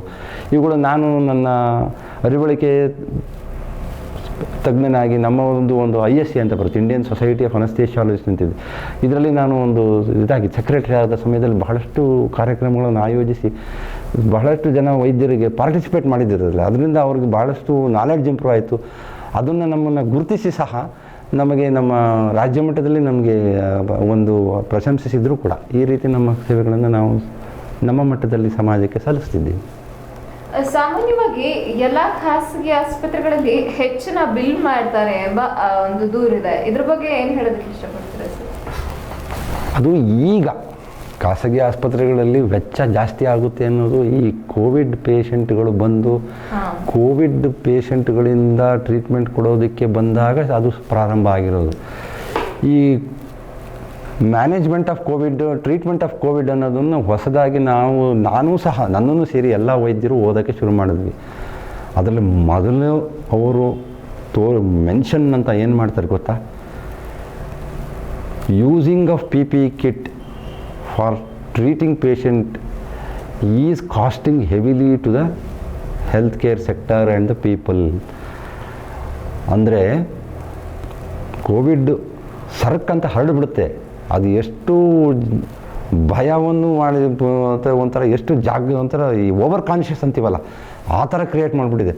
ಹೋದರೆ ಅಲ್ಲೇ ಹೋದ ಕಡೆ ಎಲ್ಲ ಸ್ಯಾನಿಟೈಸರ್ ಹಾಕ್ಕೊಳ್ಳೋದು, PPE ಕಿಟ್ ಹಾಕ್ಕೊಳ್ಳೋದು, ಹೋಗಿ ಕೈ ತೊಳೆಯೋದು. ಅದು ಬೇಕಾಗೆ ಮಾಡ್ತಿಲ್ಲ ಅದನ್ನು, ಅದರ ಅಗತ್ಯ ಇದೆ. ಆದ್ದರಿಂದ ಅವ್ಯಾವು ಮೊದಲಿನ ಸಾಂಕ್ರಾಮಿಕ ಕಾಯಿಲೆಗಳಿಗೆ ಅಷ್ಟೊಂದು ಜಾಗೃತಿಯಾಗಲಿ ಅದು ಬೇಕಿರಲಿಲ್ಲ. ಅದು ಈಗ ಒಂದು ಕೋವಿಡ್ ಪೇಷಂಟ್ ಬಂದರೆ ಅಕ್ಕಪಕ್ಕದವ್ರಿಗೆ ಹರಡಬಾರ್ದು, ವೈದ್ಯರಿಗೆ ಹರಡಬಾರ್ದು, ವೈದ್ಯಕೀಯ ಸಿಬ್ಬಂದಿಗಳಿಗೆ ಹರಡಬಾರ್ದು. ಮತ್ತು ಕೋವಿಡ್ ಪೇಷಂಟ್ಗಳನ್ನು ಅಡ್ಮಿಟ್ ಮಾಡ್ಕೊಳ್ಳೋಕ್ಕೆ ಉಪಯೋಗಿಸುವಂಥ ಬೆಡ್ಶೀಟ್ ಇರ್ಬೋದು, ಡಿಸ್ಪೋಸಬಲ್ಸ್ ಎಲ್ಲ ಇರ್ತಾವಲ್ಲ, ಅವುಗಳನ್ನು ನಾವು ವ್ಯವಸ್ಥಿತವಾಗಿ ಆಚೆಗೆ ತೆಗಿಬೇಕು. ಕೋವಿಡ್ ಪೇಷಂಟ್ಗಳಿಗೆ ಎಲ್ಲರಿಗೂ ಒಂದು ಭಯ, ಯಾರು ಕೋವಿಡ್ ಬಂದವರು ಯಾರು ಇವಾಗತ್ತು ಸ್ವಲ್ಪ ಉತ್ತಮವಾಗಿದೆ. ಹೋದ ವರ್ಷ ಕೋವಿಡ್ ಬಂದಿದೆ, ಕೋವಿಡ್ ಗೊತ್ತಿಲ್ಲದಲ್ಲೇ ಪೇಷಂಟ್ ಹುಷಾರಿಲ್ಲ ಅಂತ ಬಂದ್ಬಿಟ್ಟು ಕೋವಿಡ್ ಪೇಷಂಟ್ ಅಡ್ಮಿಟ್ ಆಗಿಬಿಟ್ಟಿದ್ರು ಅಂದಾಗ ಎಷ್ಟೋ ಸನ್ನಿವೇಶಗಳಲ್ಲಿ ವರದಿಯಾಗಿದೆ, ಸುದ್ದಿಗಳಲ್ಲೂ ಸಹ ಹಾಸ್ಪಿಟಲೇ ಲಾಕ್ಡೌನ್ ಆಗಿದ್ದು, ಸೀಲ್ ಡೌನ್ ಆಗೋಯ್ತು. ಅದು ಅಷ್ಟೊಂದು ಜಾಗೃತಿ ಮುಂಜಾಗ್ರತೆ ತಗೋಬೇಕಾದಾಗ ಏನಾಗ್ಬಿಡುತ್ತೆ, ನಮ್ಗೆ ಯಾರಿಗೂ ಗೊತ್ತಿಲ್ಲದಂಗೆ ನಿರ್ವಹಣಾ ವೆಚ್ಚ ತುಂಬ ಜಾಸ್ತಿ ಆಗಿಬಿಡುತ್ತೆ. ಅದು ಕೊನೆಗೆ ಇದ್ಯಾವುದಕ್ಕೂ ಇಷ್ಟೊಂದು ಚಿಕಿತ್ಸೆ ಖರ್ಚಾಗಿರಲಿಲ್ವಲ್ಲಪ್ಪ, ಇದು ಏನು ಇಷ್ಟೊಂದು ಖರ್ಚು ಬರುತ್ತೆ ಅನ್ನೋ ಭಾವನೆ ಬರುವುದು ಸಹಜ. ಮುಂದಿನ ದಿನಗಳಲ್ಲಿ ಕೋವಿಡ್ ಇನ್ನೂ ಸ್ವಲ್ಪ ನೀಟಾಗಿ ಅರ್ಥ ಆದಾಗ ವೆಚ್ಚ ಕಡಿಮೆ ಆಗುತ್ತೆ. ಇಂಥ ಸಮಯದಲ್ಲೂ ಕೂಡ ಹಾಸನದ ನಿವಾಸಿಯಾದ ನಟೇಶ್ ಅವರ ತಾಯಿ ನಾಗರತ್ನ ಅವರಿಗೆ ಕೋವಿಡ್ ಚಿಕಿತ್ಸೆ ನೀಡಿದ್ರಿ ನೀವು ನಿಮ್ಮ ಆಸ್ಪತ್ರೆಯಲ್ಲಿ. ಒಂದು ಆರ್ಟಿಕಲ್ ಕೂಡ ಬಂದಿತ್ತು ದಿನಪತ್ರಿಕೆಯಲ್ಲಿ, ಅದ್ರ ಬಗ್ಗೆ ವಿವರಿಸ್ತಾರೆ ಆ ಇನ್ಸಿಡೆಂಟ್ ಬಗ್ಗೆ. ಇದು ಸ್ವಲ್ಪ ನನಗೂ ಸಂಕೋಚ ಇದೆ ಹೇಳ್ಕೊಳ್ಳೋಕ್ಕೆ. ನನಗೆ ಇದು ಬರಲಿ, ಇದು ನಾವು ಆಗಲಿ ಅನ್ನೋ ಒಂದು ವಿಚಾರ ನನ್ನಲ್ಲಿ ಇರಲಿಲ್ಲ. ಈ ವ್ಯಕ್ತಿ ನನಗೆ ಪರಿಚಯ ಇದ್ದರು. ಪಾಪ ಅವ್ರಿಗೆ ನಿಗದಿಯಾದ ಉದ್ಯೋಗ ಇಲ್ಲ, ಒಂದು ಕಾಲೇಜಲ್ಲಿ ಅಧ್ಯಾಪಕರಾಗಿ ಕೆಲಸ ಮಾಡ್ತಾರೆ, ಮತ್ತು ಅವ್ರದ್ದು ಉಳಿದ ಸಮಯದಲ್ಲಿ ಬಿಡುವಿನ ವೇಳೆಯಲ್ಲಿ ಕ್ರಿಕೆಟ್ ಕೋಚಾಗಿ ಕೆಲಸ ಮಾಡ್ತಾರೆ. ನಾನು ಬಹಳಷ್ಟು ವರ್ಷಗಳಿಂದ ನೋಡಿದ್ದೀನಿ, ಇದೇ ಥರ ಬಂದಷ್ಟು ಬಹಳ ಜನ ಬರ್ತಾರೆ. ಇವರು ಬಂದರು. ಇದ್ದಕ್ಕಿದ್ದಾಗ ಒಂದು ದಿವಸ ಬಂದ್ಬಿಟ್ಟು ಫೋನ್ ಮಾಡಿಬಿಟ್ರು, ಸರ್ ಹಿಂಗೆ ನನ್ನ ಮದರ್ಗೆ ಹಿಂಗಾಗಿದೆ. ಎಷ್ಟು ವಯಸ್ಸು ಗೊತ್ತಿತ್ತು ನನಗೆ, 84 ವರ್ಷ ಸರ್, ಹಿಂಗೆ ಆಗ್ಬಿಟ್ಟಿದೆ, ಕೋವಿಡ್ ಆಗಿಬಿಟ್ಟಿದೆ, CT ಸ್ಕ್ಯಾನ್ ಎಲ್ಲ ಮಾಡಿಸಿದ್ದೀನಿ, ಟ್ರೀಟ್ಮೆಂಟ್ ಕೊಡಿಸ್ಬೇಕು, ನನ್ನ ಹತ್ರ ಹಿಂಗಾಗ್ಬಿಟ್ಟಿದೆಯಲ್ಲ. ಅವರು ಧ್ವನಿ ಕೇಳಿಬಿಟ್ಟೆ ನನಗೆ ಅನ್ನಿಸ್ತು, ನೀವು ಬನ್ನಿ ಇಲ್ಲಿ ಬನ್ನಿ ಅಂತ ಅಂದ್ಬಿಟ್ಟು ಕರೆದ್ಬಿಟ್ಟು ಎಲ್ಲ ನೋಡಿದೆ ನಿಮ್ಮ ಕೈಯಲ್ಲಿ ಔಷಧಿ ತಗೊಳಕ್ಕಾಗುತ್ತಾ? ಆಯಿತು ಸರ್ ತೊಗೋತೀನಿ ಅಂತ ಹೇಳಿದ್ರು. ಅವ್ರ ಪಾಪ ನೋಡಿದಾಗ ನಾನು ಬೇಡ ರೀ, ನಾವು ಅದು ಏನು ಮಾಡಬೇಡಿ ಆಗಲಿ, ನಾವೆಲ್ಲ ಈಗ PPE ಕಿಟ್ ಎಲ್ಲ ಹಾಕೋಬೇಕು, ಅದಾದರೂ ಮಾಡೋಕ್ಕಾಗುತ್ತಾ? ಸರ್ ಆಯಿತು ಹೇಗೋ ಮಾಡ್ತೀನಿ ಸರ್ ಅಂದರೆ ಬೇರೆ ಕಡೆ ಎಲ್ಲ ಪಾಪ ಖರ್ಚು ವೆಚ್ಚ ಎಲ್ಲರೂ ಹೇಳ್ದಂಗೆ ಹೇಳಿರ್ತಾರೆ ಅಂದರು. ಯಾಕೋ ನನಗೆ ಮನಸ್ಸು ಕರಗ್ದಂಗೆ ಆಯಿತು. ನೀವೇನು ಮಾಡೋದು ಬೇಡಪ್ಪ, ನೀವು ಇದ್ದು ಚಿಕನ್ ತೊಗೊಂಡು ಹೋಗಿ ಅಂತ ಅಂದೆ. ಇಷ್ಟೇ ನಾನು ಮಾಡಿದ್ದು. ಇನ್ನು ಮಿಕ್ಕಿದ್ದೆಲ್ಲ ಅವರೇ ಹೋಗಿ ಮಾಡಿದ್ದಾರೆ. ಅದು ಎಷ್ಟು ಸರಿಯೋ ಏನೋ ಅದು ನಿಮ್ಗಳೇ ತೀರ್ಮಾನ ಮಾಡೋಕ್ಕೆ ಬಿಟ್ಬಿಟ್ಟಿದ್ದೀನಿ. ಸರ್, ಜನರಿಗೆ ಈ ಕೋವಿಡ್ ಸಂದಿಗ್ಧ ಪರಿಸ್ಥಿತಿಯಲ್ಲಿ ಏನು ಸಂದೇಶವನ್ನು ನೀಡೋದಕ್ಕೆ ಇಷ್ಟಪಡ್ತೀರಾ? ಇದೊಂದು ಸಂದಿಗ್ಧವಾದಂಥ ಸನ್ನಿವೇಶದಲ್ಲಿ ನಾವಿದ್ದೀವಿ. ಕಳೆದ 1.5 ವರ್ಷದಿಂದ ಪದೇ ಲಾಕ್ಡೌನ್ ಆಗಿದೆ. ಜನಜೀವನವೇ ಅಸ್ತವ್ಯಸ್ತ ಆಗೋಗಿದೆ. ಇದಕ್ಕೆಲ್ಲ ಮುಖ್ಯ ಕಾರಣ ಒಂದು ಸಾಂಕ್ರಾಮಿಕ ಕಾಯಿಲೆ. ಸಾಂಕ್ರಾಮಿಕ ಕಾಯಿಲೆ ಅನ್ನೋದನ್ನು ನಾವು ದೂರ ಇಡಬೇಕು. ಅಂದರೆ ನಮ್ಮ ಆರೋಗ್ಯ ಎಷ್ಟು ಮುಖ್ಯ ಅನ್ನೋದನ್ನು ಇದು ತೋರಿಸ್ಕೊಡ್ತು. ಈಗ ಇದು ಎಷ್ಟು ಆರೋಗ್ಯಕರ ಜೀವನ ಶೈಲಿ ಎಷ್ಟು ಮುಖ್ಯ, ನಾವು ಎಷ್ಟು ಶಿಸ್ತಿನ ಜೀವನ ನಡೆಸಿದರೆ ನಾವು ಒಂದು ಉಪಯೋಗಕಾರಿಯಾಗಿ ಬದುಕ್ಬೋದು, ಬೇರೆಯವ್ರಿಗೂ ತೊಂದರೆ ಆಗ್ದಂಗೆ ನಮಗೂ ತೊಂದರೆ ಆಗ್ದಂಗೆ ಇರ್ಬೋದು ಅನ್ನೋದಕ್ಕೆ ಒಂದು ಪಾಠ ಕಲಿಸ್ದಂಗೆ ಬಂದಿದೆ. ಎಲ್ಲರೂ ನಿಮ್ಮ ಆರೋಗ್ಯದ ಕಡೆ ಮೊದಲ ಗಮನ ಕೊಡಿ, ಶಿಸ್ತಿನ ಜೀವನದ ಕಡೆ ಮೊದಲು ಗಮನ ಕೊಡಿ. ನಮ್ಮಿಂದ ಬೇರೆಯವರಿಗೆ ಸಹಾಯ ಆಗುತ್ತೋ ಇಲ್ವೋ, ಆರೋಗ್ಯದ ವಿಚಾರ ಆಗಲಿ ಸಾಮಾಜಿಕ ವಿಚಾರ ಆಗಲಿ ಆಗುತ್ತೋ ಇಲ್ವೋ, ನಮ್ಮಿಂದ ಬೇರೆಯವ್ರಿಗೆ ಹಾನಿ ಆಗದಂಥ ಮುಂಜಾಗ್ರತೆ ತಗೊಳ್ಳೋದನ್ನು ಅಭ್ಯಾಸ ಮಾಡಿಕೊಳ್ಳೋಣ. ಆ ಮೂಲಕ ಈ ಕೋವಿಡನ್ನು ನಿಯಂತ್ರಣದಲ್ಲಿಟ್ಟು ದೂರ ಮಾಡೋಣ. ಮತ್ತು ನಾವೆಲ್ಲ ಒಂದು ಉತ್ತಮ ನಾಗರಿಕರಾಗಿ ಉಪಯುಕ್ತವಾದ ಒಂದು ಸಮಾಜ ಜೀವಿಗಳಾಗಿ ಬದುಕೋಣ ಅನ್ನೋದೇ ನನ್ನ ಒಂದು ಸಂದೇಶ ಕೊಡಲಿಕ್ಕೆ ಬಯಸ್ತೇನೆ ಈ ಸಂದರ್ಭದಲ್ಲಿ. ಮಣಿ ಸೂಪರ್ ಸ್ಪೆಷಾಲಿಟಿ ಆಸ್ಪತ್ರೆ ಹಾಗೂ ಸಂಶೋಧನಾ ಸಂಸ್ಥೆ. ಮಣಿ ಆಸ್ಪತ್ರೆ ಹಾಸನ ನಗರ ಮಾತ್ರವಲ್ಲದೆ ಹಾಸನ ಜಿಲ್ಲೆ ಹಾಗೂ ಸುತ್ತಲಿನ ಜನರಿಗೆ ಒಂದು ಪರಿಚಿತ ಹೆಸರು. ಹೆರಿಗೆ, ಸ್ತ್ರೀರೋಗ ಹಾಗೂ ಮಕ್ಕಳ ಆರೋಗ್ಯ ಸಂಬಂಧಿಸಿದ ಸಮಸ್ಯೆಗಳಿಗೆ ಒಂದು ರೀತಿಯ ಅಭಯ ಹಾಗೂ ಆಶಾದಾಯಕ ಭರವಸೆ ಮೂಡಿಸಿದ ಸಂಸ್ಥೆ. ಉತ್ತಮ ಸುರಕ್ಷಿತ ವೈದ್ಯಕೀಯ ಸೇವೆಯನ್ನ ನೀಡಲು ಸಂಪೂರ್ಣವಾದ ಪ್ರಯತ್ನ ಮಾಡಿ ಡಾಕ್ಟರ್ ಸೌಮ್ಯಮಣಿ ಹಾಗೂ ಡಾಕ್ಟರ್ ಯತೀಶ್ ಕುಮಾರ್ 2007 ಮೇ ತಿಂಗಳಿನಲ್ಲಿ 30 ಹಾಸಿಗೆಗಳ ಮಲ್ಟಿ ಸ್ಪೆಷಾಲಿಟಿ ಆಸ್ಪತ್ರೆಯನ್ನ ಪ್ರಾರಂಭಿಸಿದರು. ಮೊದಲಿಗೆ ಹೆರಿಗೆ, ಸ್ತ್ರೀರೋಗ, ಮಕ್ಕಳ ವಿಭಾಗ, ಅರವಳಿಕೆ ವೈದ್ಯಕೀಯ ವಿಭಾಗ ಹಾಗೂ ಶಸ್ತ್ರಚಿಕಿತ್ಸಾ ವಿಭಾಗಗಳೊಂದಿಗೆ ಪ್ರಾರಂಭಿಸಲಾಯಿತು. ಇಲ್ಲಿನ ವಿಶೇಷತೆಗಳು 2009ರಲ್ಲಿ ಹಾಸನಕ್ಕೆ ಮೊಟ್ಟ ಮೊದಲ ಬಾರಿಗೆ ನೋವು ರಹಿತ ಹೆರಿಗೆ ಸೌಲಭ್ಯವನ್ನ ಒದಗಿಸಿದ ಸಂಸ್ಥೆ. ಉನ್ನತ ದರ್ಜೆಯ ವೈದ್ಯಕೀಯ ಸೌಲಭ್ಯಗಳಾದ ಲ್ಯಾಪ್ರೋಸ್ಕೋಪಿ ಚಿಕಿತ್ಸೆ, ಅದರಲ್ಲೂ ವಿಶೇಷವಾಗಿ ಮಹಿಳೆಯರಿಗೆ ನಡೆಸುವ ಅಂತರ್ದರ್ಶನ ಚಿಕಿತ್ಸೆ ವಿಶೇಷ ಮನ್ನಣೆ ಪಡೆದಿದೆ. ಉನ್ನತ ವಿದ್ಯಾಭ್ಯಾಸ ಮತ್ತು ತರಬೇತಿ ಪಡೆದ ವೈದ್ಯರ ಸೇವೆ, ಹಿಸ್ಟರೋಸ್ಕೋಪಿ, ಗರ್ಭಿಣಿಯರ ತುರ್ತು ಚಿಕಿತ್ಸಾ ಕೇಂದ್ರ ಮತ್ತು ಪ್ರಸವ ಪೂರ್ವ ತರಗತಿಗಳಿಂದ ಕೂಡಿದ ಪ್ರಸೂತಿ ಮತ್ತು ಸ್ತ್ರೀರೋಗ ವಿಭಾಗ, ನುರಿತ ವೈದ್ಯರು ಮತ್ತು ಸಿಬ್ಬಂದಿಗಳಿಂದ ಕೂಡಿದ ತೀವ್ರ ನಿಗಾ ಘಟಕ, ಹೈ ಫ್ರೀಕ್ವೆನ್ಸಿ ವೆಂಟಿಲೇಟರ್, ಅವಧಿ ಪೂರ್ವ ಶಿಶು ಆರೈಕೆ ಸೌಲಭ್ಯಗಳಿಂದ ಕೂಡಿದ ನವಜಾತ ಶಿಶು ಮತ್ತು ಮಕ್ಕಳ ವಿಭಾಗ, ಉನ್ನತ ದರ್ಜೆಯ ಜೀರ್ಣಾಂಗ ವ್ಯೂಹ ತಜ್ಞರಿಂದ ಎಂಡೋಸ್ಕೋಪಿ, ಕೊಲೊನೋಸ್ಕೋಪಿ, ಲ್ಯಾಪ್ರೋಸ್ಕೋಪಿಕ್ ಶಸ್ತ್ರಚಿಕಿತ್ಸೆಗಳು, ಎಇಜಿ, ಬಯೋಫೀಡ್ಬ್ಯಾಕ್, ಕ್ರೇನಿಯಲ್ ಎಲೆಕ್ಟ್ರೋಥೆರಪಿ ಮತ್ತು ತಜ್ಞರೊಂದಿಗೆ ಆಪ್ತ ಸಮಾಲೋಚನೆ ಸೌಲಭ್ಯಗಳಿಂದ ಕೂಡಿದ ಮಾನಸಿಕ ಆರೋಗ್ಯ ವಿಭಾಗ, ಉತ್ತಮ ಶ್ರೇಣಿಯ ತೀವ್ರ ನಿಗಾ ಘಟಕ, ಆಧುನಿಕ ವೆಂಟಿಲೇಟರ್, ತುರ್ತು ಚಿಕಿತ್ಸಾ ವಿಭಾಗ, ಮಕ್ಕಳ ಶಸ್ತ್ರಚಿಕಿತ್ಸಾ ವಿಭಾಗ ಇವು ಸದಾ ಲಭ್ಯವಿದೆ. ಇಂದೇ ನಿಮ್ಮ ಉತ್ತಮ ಆರೋಗ್ಯಕ್ಕೆ ಭೇಟಿ ಕೊಡಿ. ಮಣಿ ಸೂಪರ್ ಸ್ಪೆಷಾಲಿಟಿ ಆಸ್ಪತ್ರೆ ಹಾಗೂ ಸಂಶೋಧನಾ ಸಂಸ್ಥೆ, ಸಂಪಿಗೆ ರಸ್ತೆ, ಕೆಆರ್ಪುರಂ, ಹಾಸನ. ಸಂತ ಜೋಸೆಫರ college, Saint Joseph college, Hassan. Hassan ನಗರದ ಪ್ರತಿಷ್ಠಿತ ಸಂಸ್ಥೆಯಾಗಿದ್ದು ದೇಶದ ಶೈಕ್ಷಣಿಕ ಸೇವೆಗೆ ಹೆಸರುವಾಸಿಯಾದ ಜೆಸ್ಫೀಡ್ ಎಜುಕೇಷನ್ ಸೊಸೈಟಿಯಿಂದ ನಡೆಸಲ್ಪಡುತ್ತಿದ್ದು ಕಳೆದ 63 ವರ್ಷಗಳಿಂದ ಸುದೀರ್ಘ ಶೈಕ್ಷಣಿಕ ಸೇವೆಯನ್ನು ನೀಡುತ್ತಾ ಬಂದಿದೆ. 10 ವರ್ಷಗಳಿಂದ ಉನ್ನತ ವ್ಯಾಸಂಗದಲ್ಲೂ ಹೆಸರುವಾಸಿಯಾಗಿದೆ. ಮೈಸೂರು ವಿಶ್ವವಿದ್ಯಾನಿಲಯದಿಂದ ಮಾನ್ಯತೆ ಪಡೆದಿದ್ದು ನಮ್ಮಲ್ಲಿ ಬಿಕಾಂ ಮತ್ತು ಬಿಬಿಎ ಕೋರ್ಸ್ಗಳಿಗೆ ಪ್ರವೇಶಾತಿ ಪ್ರಾರಂಭವಾಗಿದೆ. ನಮ್ಮಲ್ಲಿ ಲಭ್ಯವಿರುವ ವಿಶೇಷ ಸೌಲಭ್ಯಗಳು: ವಿದ್ಯಾರ್ಥಿಗಳಿಗಾಗಿ ರಾಜ್ಯ ಮತ್ತು ರಾಷ್ಟ್ರ ಮಟ್ಟದ ಸೆಮಿನಾರ್ಗಳ ಆಯೋಜನೆ, ನುರಿತ ಉಪನ್ಯಾಸಕರ ವರ್ಗ, ಅತ್ಯಾಧುನಿಕ ಸುವ್ಯವಸ್ಥಿತ ಕಾಲೇಜು ಕಟ್ಟಡ, ಎಲ್ಲ ಬೋಧನಾ ಕೊಠಡಿಗಳಲ್ಲೂ ಸ್ಮಾರ್ಟ್ ಕ್ಲಾಸ್ ಸೌಲಭ್ಯ, ಡಿಜಿಟಲ್ ಗ್ರಂಥಾಲಯ, ಕ್ಯಾಂಟೀನ್, ಬಸ್ ಸೌಲಭ್ಯ, ವಿಶಾಲವಾದ ಆಟದ ಮೈದಾನ. ಬೆಂಗಳೂರಿನ ಸಂತ ಜೋಸೆಫ್ ವಾಣಿಜ್ಯ ಕಾಲೇಜಿನೊಂದಿಗೆ ಜೊತೆಯಾಗಿ ಶೈಕ್ಷಣಿಕ ಕಾರ್ಯಕ್ರಮವನ್ನು ರೂಪಿಸಿ ಉದ್ಯೋಗಾವಕಾಶ ಹಾಗೂ ಬೆಳವಣಿಗೆಯ ಪೂರಕ ವಾತಾವರಣವನ್ನು ಕಲ್ಪಿಸಿಕೊಡಲಾಗುವುದು. ವಿದ್ಯಾರ್ಥಿಗಳಿಗೆ ಪಿಜಿ, ಸಿಇಟಿ, ಸಿಪಿಟಿ, ಸಿಎಸ್ ಸ್ಪರ್ಧಾತ್ಮಕ ಪರೀಕ್ಷೆಗಳಿಗೆ ತರಬೇತಿ ನೀಡಲಾಗುವುದು. ಬಾಲಕ ಬಾಲಕಿಯರಿಗೆ ಪ್ರತ್ಯೇಕ ಹಾಸ್ಟೆಲ್ ಮತ್ತು ಶುಚಿ ರುಚಿಯಾದ ಆಹಾರ ನೀಡಲಾಗುವುದು.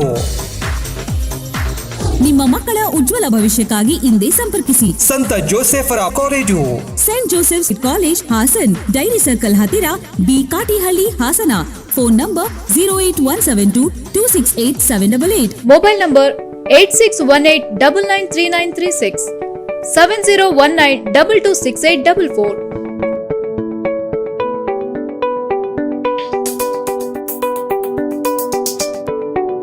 ನಗರದ ಹೆಸರಾಂತ ಅಶ್ವಿನಿ ಮೆಡಿಕಲ್ಸ್ 30 ವರ್ಷಗಳಿಂದ ಜನರಿಗೆ ಸೇವೆ ಸಲ್ಲಿಸುತ್ತಿದೆ. ಇದರ ಮಾಲೀಕರಾದ ಶ್ರೀ ಗಂಗಾಧರ್ ಅವರು ಎಲ್ಲಾ ಕಂಪನಿಯ ಜೀವರಕ್ಷಕ ಔಷಧಿಗಳನ್ನ ಜನರಿಗೆ ತಲುಪಿಸುವಲ್ಲಿ ಕ್ರಿಯಾಶೀಲರಾಗಿ ಕೆಲಸ ಮಾಡುತ್ತಾರೆ. ಕೋವಿಡ್ ಸಮಯದಲ್ಲಿ ಕೋವಿಡ್ ವಾರಿಯರ್ ರೀತಿ ದಿನದ 20 ಗಂಟೆಗಳು ಜನರಿಗೆ ಸೇವೆ ಒದಗಿಸುತ್ತಿದ್ದಾರೆ. ಎಷ್ಟೋ ರೋಗಿಗಳಿಗೆ ಉಚಿತವಾಗಿ ಔಷಧಿಯನ್ನ ತಲುಪಿಸಿದ್ದಾರೆ. ಇದಲ್ಲದೆ ಔಷಧಿ ಖರೀದಿಯಲ್ಲಿ 15% ರಿಯಾಯಿತಿಯನ್ನ ನೀಡುತ್ತಿದ್ದಾರೆ. ಡಾಕ್ಟರ್ ರಾಜ್ಕುಮಾರ್ ಅಭಿಮಾನಿಯಾದ ಗಂಗಾಧರ್ ಅವರು ಅಣ್ಣಾವರ ಹಾಡುಗಳನ್ನ ಲೀಲಾಜಾಲವಾಗಿ ಹಾಡುತ್ತಾರೆ ಹಾಗೂ ಹಲವಾರು ಕಲಾವಿದರಿಗೆ ಪ್ರೇಕ್ಷಕರಾಗಿ ಸ್ಫೂರ್ತಿ ತುಂಬುತ್ತಾರೆ. ಎಷ್ಟೋ ಮಂದಿ ಕೊರೋನಾ ಸೋಂಕಿತರ ರೋಗಿಗಳು ಇವರು ಕೊಡುವ ಆತ್ಮಸ್ಥೈರ್ಯದಿಂದ ಬಹುಬೇಗ ಗುಣಮುಖರಾಗಿ ಗಂಗಾಧರ್ ಅವರಿಗೆ ಧನ್ಯವಾದ ಹೇಳುವುದನ್ನ ಮರೆಯುವುದಿಲ್ಲ. ಕೇವಲ ಉದ್ದಿಮೆ ಅಲ್ಲದೆ ಗಂಗಾಧರ್ ಅವರು ಹಲವಾರು ಕವಿತೆಗಳನ್ನ ಹಾಗೂ ನಾವೆಲ್ಗಳನ್ನ ಬರೆಯುವುದರಲ್ಲಿ ಯಶಸ್ವಿಯಾಗಿರುತ್ತಾರೆ. ಇವರ ಕವಿತೆಗಳಾದ ನಿನ್ನ ಕಂಗಳ ಬಿಸಿಯ ಹನಿಗಳು, ನಿನ್ನ ಬಿಸಿ ಉಸಿರ ಒಂದು ಹನಿ, ನಿನ್ನ ನುಡಿಯೋ ಹೊನ್ನ ನುಡಿಯೋ, ಸಾವಿನ ಮನೆ, ವಿಧಿಯಾಟ, ಉದ್ಯಮಿ, ಕವಿ ಹಾಗೂ ಸಂಘ ಸಂಸ್ಥೆಗಳ ಪೋಷಕರಾದ ಗಂಗಾಧರ್ ಅವರು ಈ ನಮ್ಮ ಕಾರ್ಯಕ್ರಮದ ಸಹ ಪ್ರಾಯೋಜಕರು. ವಿರಾಮದ ನಂತರ ಮತ್ತೊಮ್ಮೆ ಕಾರ್ಯಕ್ರಮಕ್ಕೆ ಸ್ವಾಗತ ವೀಕ್ಷಕರೇ. ಸರ್, ಇವಾಗ ಮಾತಾಡ್ತಾ ಇದ್ವಿ, ನಿಮ್ಮ ಹಾಸ್ಪಿಟಲ್ ನಲ್ಲಿ ಈ ಕೋವಿಡ್ ಟೈಮ್ ನಲ್ಲಿ ಗರ್ಭಿಣಿ ಸ್ತ್ರೀಯರಿಗೆ ಹೇಗೆ ಟ್ರೀಟ್ಮೆಂಟ್ ನೀಡ್ತಾ ಇದ್ದಾರೆ? ಬಿಕಾಸ್ ಸ್ತ್ರೀರೋಗ ತಜ್ಞ ಅಂದ್ರೆ ಮೇನ್ ಇರೋದೇ ನಿಮ್ಮ ಹಾಸ್ಪಿಟಲ್ ನಲ್ಲಿ ಗರ್ಭಿಣಿಯರಿಗೆ ಚಿಕಿತ್ಸೆ ನೀಡ್ತಾ ಇರೋದು. ಆ ಟ್ರೀಟ್ಮೆಂಟ್ ಹೇಗೆ ನಡೀತಾ ಇದೆ, ಹೇಗೆ ನಿರ್ವಹಿಸ್ತಾ ಇದ್ದೀರಾ? ಈ ವಿಚಾರದಲ್ಲಿ ನೋಡಿ, ನಾನು ಹೇಳಬೇಕಂತಿತ್ತು, ಕೋವಿಡ್ ಗರ್ಭಿಣಿಯರಿಗೂ ಬರಬಾರ್ದು ಅಂತೇನಿಲ್ಲ, ಅದು ಅವ್ರಿಗೂ ಬರ್ಬೋದು. ಅದೊಂದು ಎಂಥ ಒತ್ತಡವನ್ನು ಸೃಷ್ಟಿ ಮಾಡುತ್ತೆ ಅಂದರೆ, ಒಂದು ಗರ್ಭಿಣಿ ಹೆಂಗಸಿಗಾಗಲಿ ಅವ್ರ ಮನೆಯವ್ರಿಗಾಗಲಿ ಅಂದರೆ ಅದು ಅನುಭವಿಸಿದವ್ರಿಗೆ ಗೊತ್ತದು. ಪಾಪ ಮಗು ಇರುತ್ತೆ, ಕಂಪ್ಲೀಟ್ ಫಿಸಿಯಾಲಜಿ ಚೇಂಜ್ ಆಗಿರುತ್ತೆ. ಒಂದು ಸ್ವಲ್ಪ ಏರುಪೇರಾದರೆ ತಾಯಿ ಮಗು ಇಬ್ಬರಿಗೂ ಆಘಾತ ಆಗೋಂಥ ಸನ್ನಿವೇಶ ಬಂದುಬಿಡ್ಬೋದು. ಈ ಸನ್ನಿವೇಶದಲ್ಲಿ ಸಹ ನಮ್ಮ ಆಸ್ಪತ್ರೆಗೆ ಚಿಕಿತ್ಸೆಗೆ ಬಂದಿದ್ದಾರೆ. ಅವ್ರಿಗೆ ನಾವು ಎಷ್ಟು ಕೋವಿಡ್ ಮುಂಜಾಗ್ರತಾ ಕ್ರಮಗಳನ್ನು ಅನುಸರಿಸಿ ಅವ್ರಿಗೆ ನೋಡಪ್ಪ ಇದೆಲ್ಲ ವಿಶೇಷವಾಗಿ ನಾವು ಪ್ರಿಕಾಷನ್ ತೊಗೊಂಡು ಮಾಡಬೇಕು ಅಂತೆಲ್ಲ ಹೇಳಿ ಅವ್ರಿಗೆ ಎಕ್ಸ್ಪ್ಲೈನ್ ಮಾಡಿ ನಾವು ಅವ್ರಿಗೆ ಟ್ರೀಟ್ಮೆಂಟ್ ಕೊಟ್ಟಿದ್ದೀವಿ. ಒಂದು 2 ಕೋವಿಡ್ ಪೇಷಂಟ್ಗಳಿಗೆ ಡೆಲಿವರಿ ಸಹ ಮಾಡಿಸಿದ್ದೀವಿ. ಅಂದರೆ ಸಿಸೇರಿಯನ್ ಮಾಡಬೇಕಾದಂಥ ಸಂದರ್ಭ ಇತ್ತು, ಮಾಡಿಸಿದ್ದೀವಿ. ಅವುಗಳನ್ನೆಲ್ಲ ಧೈರ್ಯವಾಗಿ ಅವ್ರಿಗೆ ಧೈರ್ಯ ಹೇಳಿ ಚಿಕಿತ್ಸೆ ಕೊಟ್ಟು ಕೂಡಲೇ ಡೆಲಿವರಿ ಆದರೆ ಮಗು ಸೇಫ್ ಆಗಿಬಿಡತ್ತೆ. ಬರೀ ತಾಯಿ ಅಷ್ಟೇ ಚಿಕಿತ್ಸೆ ತಗೋಬೇಕಾಗುತ್ತೆ. ಅದನ್ನೆಲ್ಲ ತಪ್ಪಿಸ್ಬಿಟ್ಟು ಸಪ್ರೇಟಾಗಿಟ್ಟರೆ ಮಗುಗೆ ಹರಡೋ ಸಂಭವನೂ ಕಡಿಮೆ ಇರುತ್ತೆ. ಆ ರೀತಿ ಮಾಡಿ ನಾವು ಚಿಕಿತ್ಸೆ ಕೊಟ್ಟಿದ್ದೀವಿ ಮತ್ತು ಧೈರ್ಯ ತುಂಬಿದ್ದೀವಿ. ಕೋವಿಡ್ ಪೇಷಂಟ್ಗಳು ಸಮಯಕ್ಕೆ ಸರಿಯಾಗಿ ತಲುಪಬೇಕಷ್ಟೇ. ನಾನು ಈ ಮುಂಚೆನೂ ಹೇಳಿದ್ನಲ್ಲ, ಲೇಟಾಗಿ ಬರಬೇಡಿ. ಜ್ವರ ಕೆಮ್ಮು 8-9 ದಿವಸ ಇದ್ದು ಕೈ ಮೀರಿ ಹೋಗೋಂಥ ಸಂದರ್ಭದಲ್ಲಿ ಹೋಗಬೇಡಿ. ಗರ್ಭಿಣಿ ಇದ್ದೀವಿ ಕೋವಿಡ್ ಅಂತ ಗೊತ್ತಾದ ಕೂಡಲೇ ಬನ್ನಿ. ಆವಾಗ ಚಿಕಿತ್ಸೆ ಕೊಟ್ಟರೆ ಖಂಡಿತ ಅವರಿಗೆ ಸಹಾಯ ಆಗುತ್ತೆ. ಅದನ್ನು ನಾವು ಆ ನಿಟ್ಟಿನಲ್ಲಿ ಮಾಡಿದ್ದೇವೆ, ಮುಂದೆ ಸಹ ಮಾಡ್ತೇವೆ. ನಿಮ್ಮ ಮಣಿ ಹಾಸ್ಪಿಟಲ್ ಬಗ್ಗೆ ಹೇಳಬೇಕಾದ್ರೆ ಜನರು ಮಣಿ ಹಾಸ್ಪಿಟಲ್ ಕಡೆ ಏನಕ್ಕೆ ಅಷ್ಟು ಒಲವು ತೋರಿಸ್ತಾರೆ ಅಂದರೆ ಅಲ್ಲಿ ಸಿಗೋ ಟ್ರೀಟ್ಮೆಂಟ್ ಆಗಿರ್ಬೋದು, ಸರ್ವಿಸ್ ಆಗಿರ್ಬೋದು, ನೀವು ಜನರನ್ನ ಟ್ರೀಟ್ ಮಾಡೋ ರೀತಿ ಆಗಿರ್ಬೋದು, ಅದ್ರ ಬಗ್ಗೆ ಜಾಸ್ತಿ ಒಲವು ತೋರಿಸ್ತಾರೆ. ಅದ್ರ ಬಗ್ಗೆ ಹೇಳಿ ಸರ್. ಯಾಕೆಂದ್ರೆ ವೈದ್ಯರ ಹತ್ರ ಹೋದ ತಕ್ಷಣ ಕಾಯಿಲೆ ವೈದ್ಯರು ರೋಗಿಯನ್ನ ನೋಡೋದ್ರಲ್ಲೇ ರೀತಿಯಲ್ಲೇ ಅರ್ಧ ಗುಣ ಆಗ್ತಾರೆ ಅಂತ ಹೇಳ್ತಾರೆ. ಅದು ನಿಮ್ಮ ಆಸ್ಪತ್ರೆಯಲ್ಲಿ ಕಂಡು ಬರುತ್ತೆ. ಅದ್ರ ಬಗ್ಗೆ ಹೇಳಿ ಸರ್. ನಮ್ಮ ವೃತ್ತಿಯನ್ನು ನಾವು ಸಂಪೂರ್ಣವಾಗಿ ತೊಡಗಿಸ್ಕೊಂಡು ಮಾಡ್ತಿದ್ದೀವಿ. ಈ ರೀತಿ ಮಾಡ್ತಾರೆ, ಹೇಳ್ತಾರೆ. ಅದ್ರ ಬಗ್ಗೆ ನೀವೇನು ಹೇಳ್ತೀರಾ ಅಂತ ನಿಮ್ಮವರೆಗೂ ಮಾಹಿತಿ ಬಂದಿರೋದನ್ನು ಕೇಳೋಕ್ಕೆ ನನಗೆ ಸಂತೋಷ, ಹೆಮ್ಮೆ ಅನಿಸುತ್ತೆ. ನಾವು ಏನು ವಿಶೇಷವಾಗಿ ಏನು ಮಾಡಿದ್ದೀವಿ ಅಂತ ನನಗೆ ಅನಿಸ್ತಿಲ್ಲ. ಬಂದವ್ರನ್ನ, ನಮ್ಮನ್ನು ಕೇಳ್ಕೊಂಡು ಬಂದವ್ರನ್ನ, ಗುರುತಿಸಿದವ್ರನ್ನ ನಮಗೆ ನಾವು ಏನು ಟ್ರೀಟ್ಮೆಂಟ್ ಕೊಡ್ತಿದ್ದೀವಿ, ಇದಕ್ಕೆ ಟ್ರೀಟ್ಮೆಂಟ್ ಇಷ್ಟೇನಾ, ಇನ್ನೂ ಹೆಚ್ಚಾಗಿ ಬೇಕಾ, ಸಮಸ್ಯೆ ಏನಿದ್ರೂ ಪ್ರತಿಯೊಂದು ಸಮಯದಲ್ಲೂ ಹೇಳ್ತಿರ್ತೀವಿ ಅವ್ರಿಗೆ. ನೋಡಪ್ಪ ಹೀಗೆ ಮಾಡ್ತಿದ್ದೀವಿ. ನಿಮಗೇನಾದರೂ ಇನ್ನೊಬ್ಬರನ್ನ ಕೇಳಬೇಕು ಅಂದರೆ ಖಂಡಿತ ಕೇಳಿ. ನಿಮಗೆ ಗೊತ್ತಿರೋ ವೈದ್ಯರಿಂದ ಮುಖಾಂತರ ಏನಾದರೂ ಅನುಮಾನ ಪರಿಹಾರ ಇದ್ದರೆ ಫೋನ್ ಮಾಡಿ ಕೇಳಿ ಅಂತೆಲ್ಲ ಹೇಳ್ತೀನಿ. ನಾನು ಮೊನ್ನೆ ಕೂಡ ಮಾಡ್ತಿದ್ದೆ. ಕೋವಿಡ್ ವಿಚಾರದಲ್ಲಿ ಪ್ರತಿಯೊಂದು ಹೇಳ್ತಿದ್ದೆ ಅವ್ರಿಗೆ. ಕೆಲವರು ರೆಕಾರ್ಡ್ ಮಾಡ್ಕೊಳ್ಳೋರು, ಇನ್ನೂ ಒಳ್ಳೆಯದು. ಯಾಕೆಂದರೆ ನಾನು ಇನ್ನೊಂದು ಸರಿ ಎಕ್ಸ್ಪ್ಲೈನ್ ಮಾಡೋ ಅಗತ್ಯನೇ ಇರಲ್ಲವ, ನೀವೇ ಕೇಳಿಸ್ಕೊಂಬಿಡ್ತೀವಿ ಅಂತ. ಈಗ ನಾನು ನಿಮಗೆ ಹೇಳೋದು, ನೀವು ಇನ್ನೊಬ್ಬರಿಗೆ ಹೇಳೋದು ತಪ್ಪುತ್ತೆ, ನೀವೇ ರೆಕಾರ್ಡ್ ಮಾಡ್ಕೊಂಡ್ಬಿಡ್ತೀರ. ಭಾಳ ಒಳ್ಳೆ ಕೆಲಸನಪ್ಪ. ನೀವು ನೋಡಪ್ಪ ಡಾಕ್ಟ್ರು ಈ ರೀತಿ ಮಾತಾಡಿದರು ಅಂದರೆ ಎಲ್ಲ ಅನುಮಾನನೂ ಕ್ಲಿಯರ್ ಆಗುತ್ತೆ. ಹೆಚ್ಚಾಗಿ ಜನಗಳಿಗೆ ಸಮಸ್ಯೆನೂ ಇರಲ್ಲ. ಇದೊಂದು ವಿಚಾರದಲ್ಲಿ ನಾವು ಯಾವುದೂ ಹೆಸಿಟೇಷನ್ ಇಟ್ಕೊಳ್ಳಲ್ಲ. ಮುಚ್ಚು ಮರೆ ಏನು ಮಾಡೋಕ್ಕೆ ಹೋಗೋ ಅಗತ್ಯನೂ ಕಾಣಿಸಿಲ್ಲ, ಮಾಡೋದು ಇಲ್ಲ. ನೀವು ಹಾಗೂ ನಿಮ್ಮ ಪತ್ನಿ ಡಾಕ್ಟರ್ ಸೌಮ್ಯ ಮಣಿಯವರು ಇಬ್ಬರು ಕೂಡ ವೈದ್ಯಕೀಯ ರಂಗದಲ್ಲಿ, ವೈದ್ಯಕೀಯ ಕ್ಷೇತ್ರದಲ್ಲಿ ಸೇವೆ ಸಲ್ಲಿಸ್ತಾ ಇದ್ದೀರಾ. ಹಾಗೆ ಹಲವಾರು ಸಮಾಜಮುಖಿ ಕೆಲಸಗಳಲ್ಲಿ ಪಾಲ್ಗೊಳ್ತಾ ಇದ್ದೀರಾ. ಇದೆಲ್ಲರ ಮಧ್ಯ ನಿಮ್ಮ ಪರ್ಸನಲ್ ಲೈಫ್ಗೆ ಹೇಗೆ ಟೈಮ್ ಮ್ಯಾನೇಜ್ಮೆಂಟ್ ಮಾಡ್ತೀರಾ ನೀವು? ವೈದ್ಯಕೀಯ ವೃತ್ತಿಯನ್ನು ನಾವು ಒಂಥರ ಬಹಳ ಇಷ್ಟಪಟ್ಟು, ಒಂಥರ ನಾವು ವೈದ್ಯರಾಗಬೇಕು, ನಾನು ಏನಾಗಬೇಕು, ಡಾಕ್ಟರ್ ಆಗಬೇಕು, ಸೊ ಒಂಥರ ಬಹಳ ಪ್ರೀತಿಯಿಂದ ನಾವು ಮಾಡಿದಂಥ ಕೆಲಸ ಅದು. ಯಾಕಂದರೆ ನಮಗೆ ವೈದ್ಯಕೀಯ ವೃತ್ತಿಗೆ ಸಂಬಂಧಪಟ್ಟಂಗೆ ಈ ದಿನದ ಯಾವ ಸಮಯದಲ್ಲಾಗಲಿ ನಮಗೆ ಹೋಗೋದಕ್ಕೆ, ಕೆಲಸ ಮಾಡೋದಕ್ಕೆ ಆಯಾಸ ಅನಿಸೋದಾಗಲಿ, ಅಯ್ಯೋ ಸಾಕು ಅನ್ಸೋದಾಗಲಿ ಅಂತ ಅನಿಸೋದೇ ಇಲ್ಲ. ನಾವು ನನಗಿರ್ಬೋದು, ಸೌಮ್ಯಮಣಿ ಡಾಕ್ಟ್ರ್ ಇರ್ಬೋದು, ಯಾವುದೋ ಒಂದು ಸಂದರ್ಭದಲ್ಲಿ, ಒಂದು 2-3 ಸಂದರ್ಭದಲ್ಲಿ ಆಗಿದೆ. ತುಂಬ ತಡರಾತ್ರಿಗೆ ಬಂದು ಮಲ್ಕೊಂಡು ಆಮೇಲೆ ಫೋನ್ ಬಂದುಬಿಟ್ಟು ಬೆಳಗ್ಗೆ ಯಾವುದೋ ಒಂದು ಎಚ್ಚರಾಗಿ 8 ಗಂಟೆಲಿ ಎಚ್ಚರಾದ ಫೋನ್ ನೋಡಿದ್ರೆ ಎಲ್ಲ ಫೋನು ಇದೆ. ಏನು ರೀ ಇದು ಗೊತ್ತಾಗಿಲ್ಲ, ಆ ಥರ ಮಾಡ್ಕೊಂಡು ಬಂದಿದ್ದೀವಿ.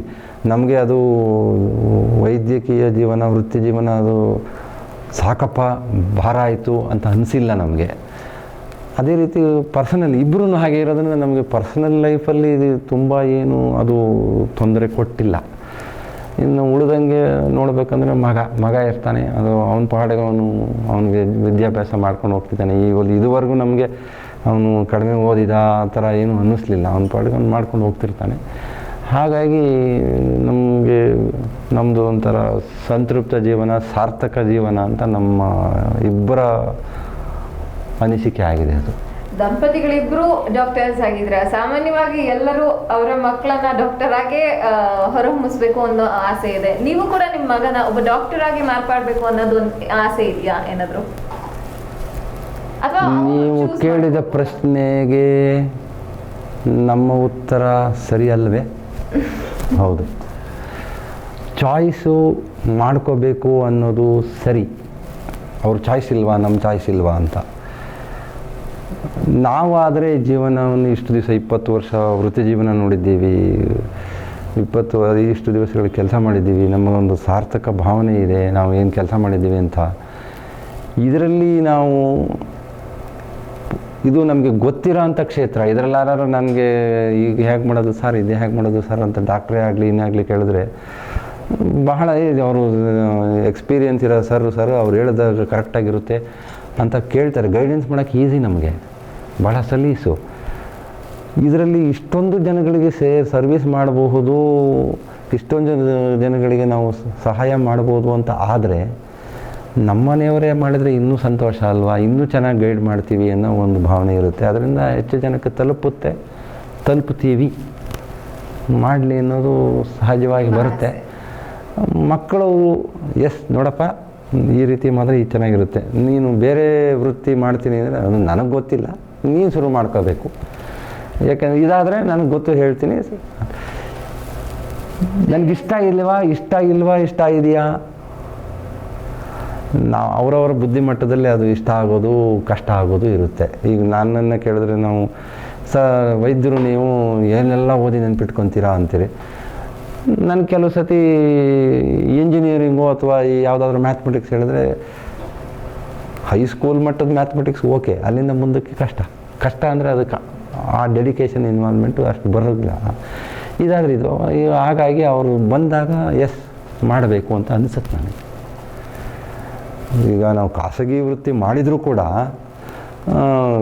ಅದಕ್ಕೆ ನಾವು ನಮ್ಮ ನಿಗದಿಯಾದಂಥ ಒಂದು ಸಂಭಾವನೆ ತಗೊಂಡ್ರೂ ಕೂಡ ಅದನ್ನು ನಾವು ಇನ್ನೂ ಪರಿಣಾಮಕಾರಿಯಾದಂಥ ಉಪಯೋಗಕಾರಿಯಾದಂಥ ಸೇವೆಗಳನ್ನ ಕೊಡೋಕ್ಕೆ ಅನುಕೂಲ ಆಗುತ್ತೆ ಅಂತ ನನ್ನ ವೈಯಕ್ತಿಕ ಭಾವನೆ, ಮತ್ತು ಅದು ನಿಜ ಅನಿಸುತ್ತೆ. ಅಮೋಘವಾಣಿ ದಿನಪತ್ರಿಕೆಯಿಂದ ಹಾಸನದಲ್ಲಿ ಹಲವಾರು ಸಾಧಕರಿದ್ದಾರೆ. ಅವರಲ್ಲಿ ಆದಷ್ಟು ಕೆಲವರನ್ನ ಗುರುತಿಸಿ ಅವರಿಗಾಗಿ ಪ್ರಿಂಟ್ ಮಾಡಿರೋ ಈ ವಿಶೇಷಾಂಕ ನಿಮಗಾಗಿ ಸರ್. ಹಾಗೆ ರೈತರಿಗೋಸ್ಕರ ಮುದ್ರಿತವಾಗಿರೋ ಈ ವಿಶೇಷಾಂಕ ನಿಮಗಾಗಿ. ಇಷ್ಟೊತ್ತು ನಮ್ಮ HCN ವಾಹಿನಿ ಕಚೇರಿಗೆ ಆಗಮಿಸಿ ಕೋವಿಡ್ ರೀತಿ ಅದ್ರ ಬಗ್ಗೆ ಜಾಗೃತಿ ಮೂಡಿಸಿದ್ರಿ ಮತ್ತು ಹಲವಾರು ಇನ್ಫಾರ್ಮೇಶನ್ ಕೂಡ ನಮ್ಮ ಜನರಿಗೆ ನೀಡಿದ್ರಿ.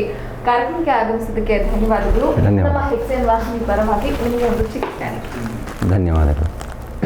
ನೋಡಿರಲ್ಲ ವೀಕ್ಷಕರೇ, ಮಣಿ ಸೂಪರ್ ಸ್ಪೆಷಾಲಿಟಿ ಹಾಸ್ಪಿಟಲ್ ಮತ್ತು ಸಂಶೋಧನಾ ಕೇಂದ್ರದ ನಿರ್ದೇಶಕರಾದ ಡಾಕ್ಟರ್ ಯತೀಶ್ ಕುಮಾರ್ ಅವರು ಇವತ್ತು ನಮ್ಮ HCN ವಾಹಿನಿಗೆ ಆಗಮಿಸಿ ನಿಮ್ಮೆಲ್ಲರಿಗೂ ಕೂಡ ಕೊರೋನಾ ಬಗ್ಗೆ ಜಾಗೃತಿ ಮೂಡಿಸಲು ಹಲವಾರು ಮಾಹಿತಿಗಳನ್ನ ನೀಡಿದ್ರು. ಅವರಿಗೆ ಧನ್ಯವಾದಗಳನ್ನ ತಿಳಿಸ್ತಾ ಕಾರ್ಯಕ್ರಮನ ಮುಗಿಸುವಂತಹ ಟೈಮ್ ಆಯ್ತು. ಮತ್ತೊಬ್ಬ ವಿಶೇಷ ಅತಿಥಿಯೊಂದಿಗೆ ನಾನು ನಿಮ್ಮನ್ನ ಭೇಟಿಯಾಗ್ತೀನಿ. ಅಲ್ಲಿವರೆಗೂ ಮಾಸ್ಕ್ ಹಾಕಿ, ಸ್ಯಾನಿಟೈಸರ್ ಬಳಸಿ, ಸಾಮಾಜಿಕ ಅಂತರ ಕಾಪಾಡಿಕೊಂಡು ಮನೆಯಲ್ಲೇ ಇರಿ, ಸುರಕ್ಷಿತವಾಗಿರಿ ಅಂತ ಹೇಳ್ತಾ ಹೋಗ್ಬರ್ತೀನಿ.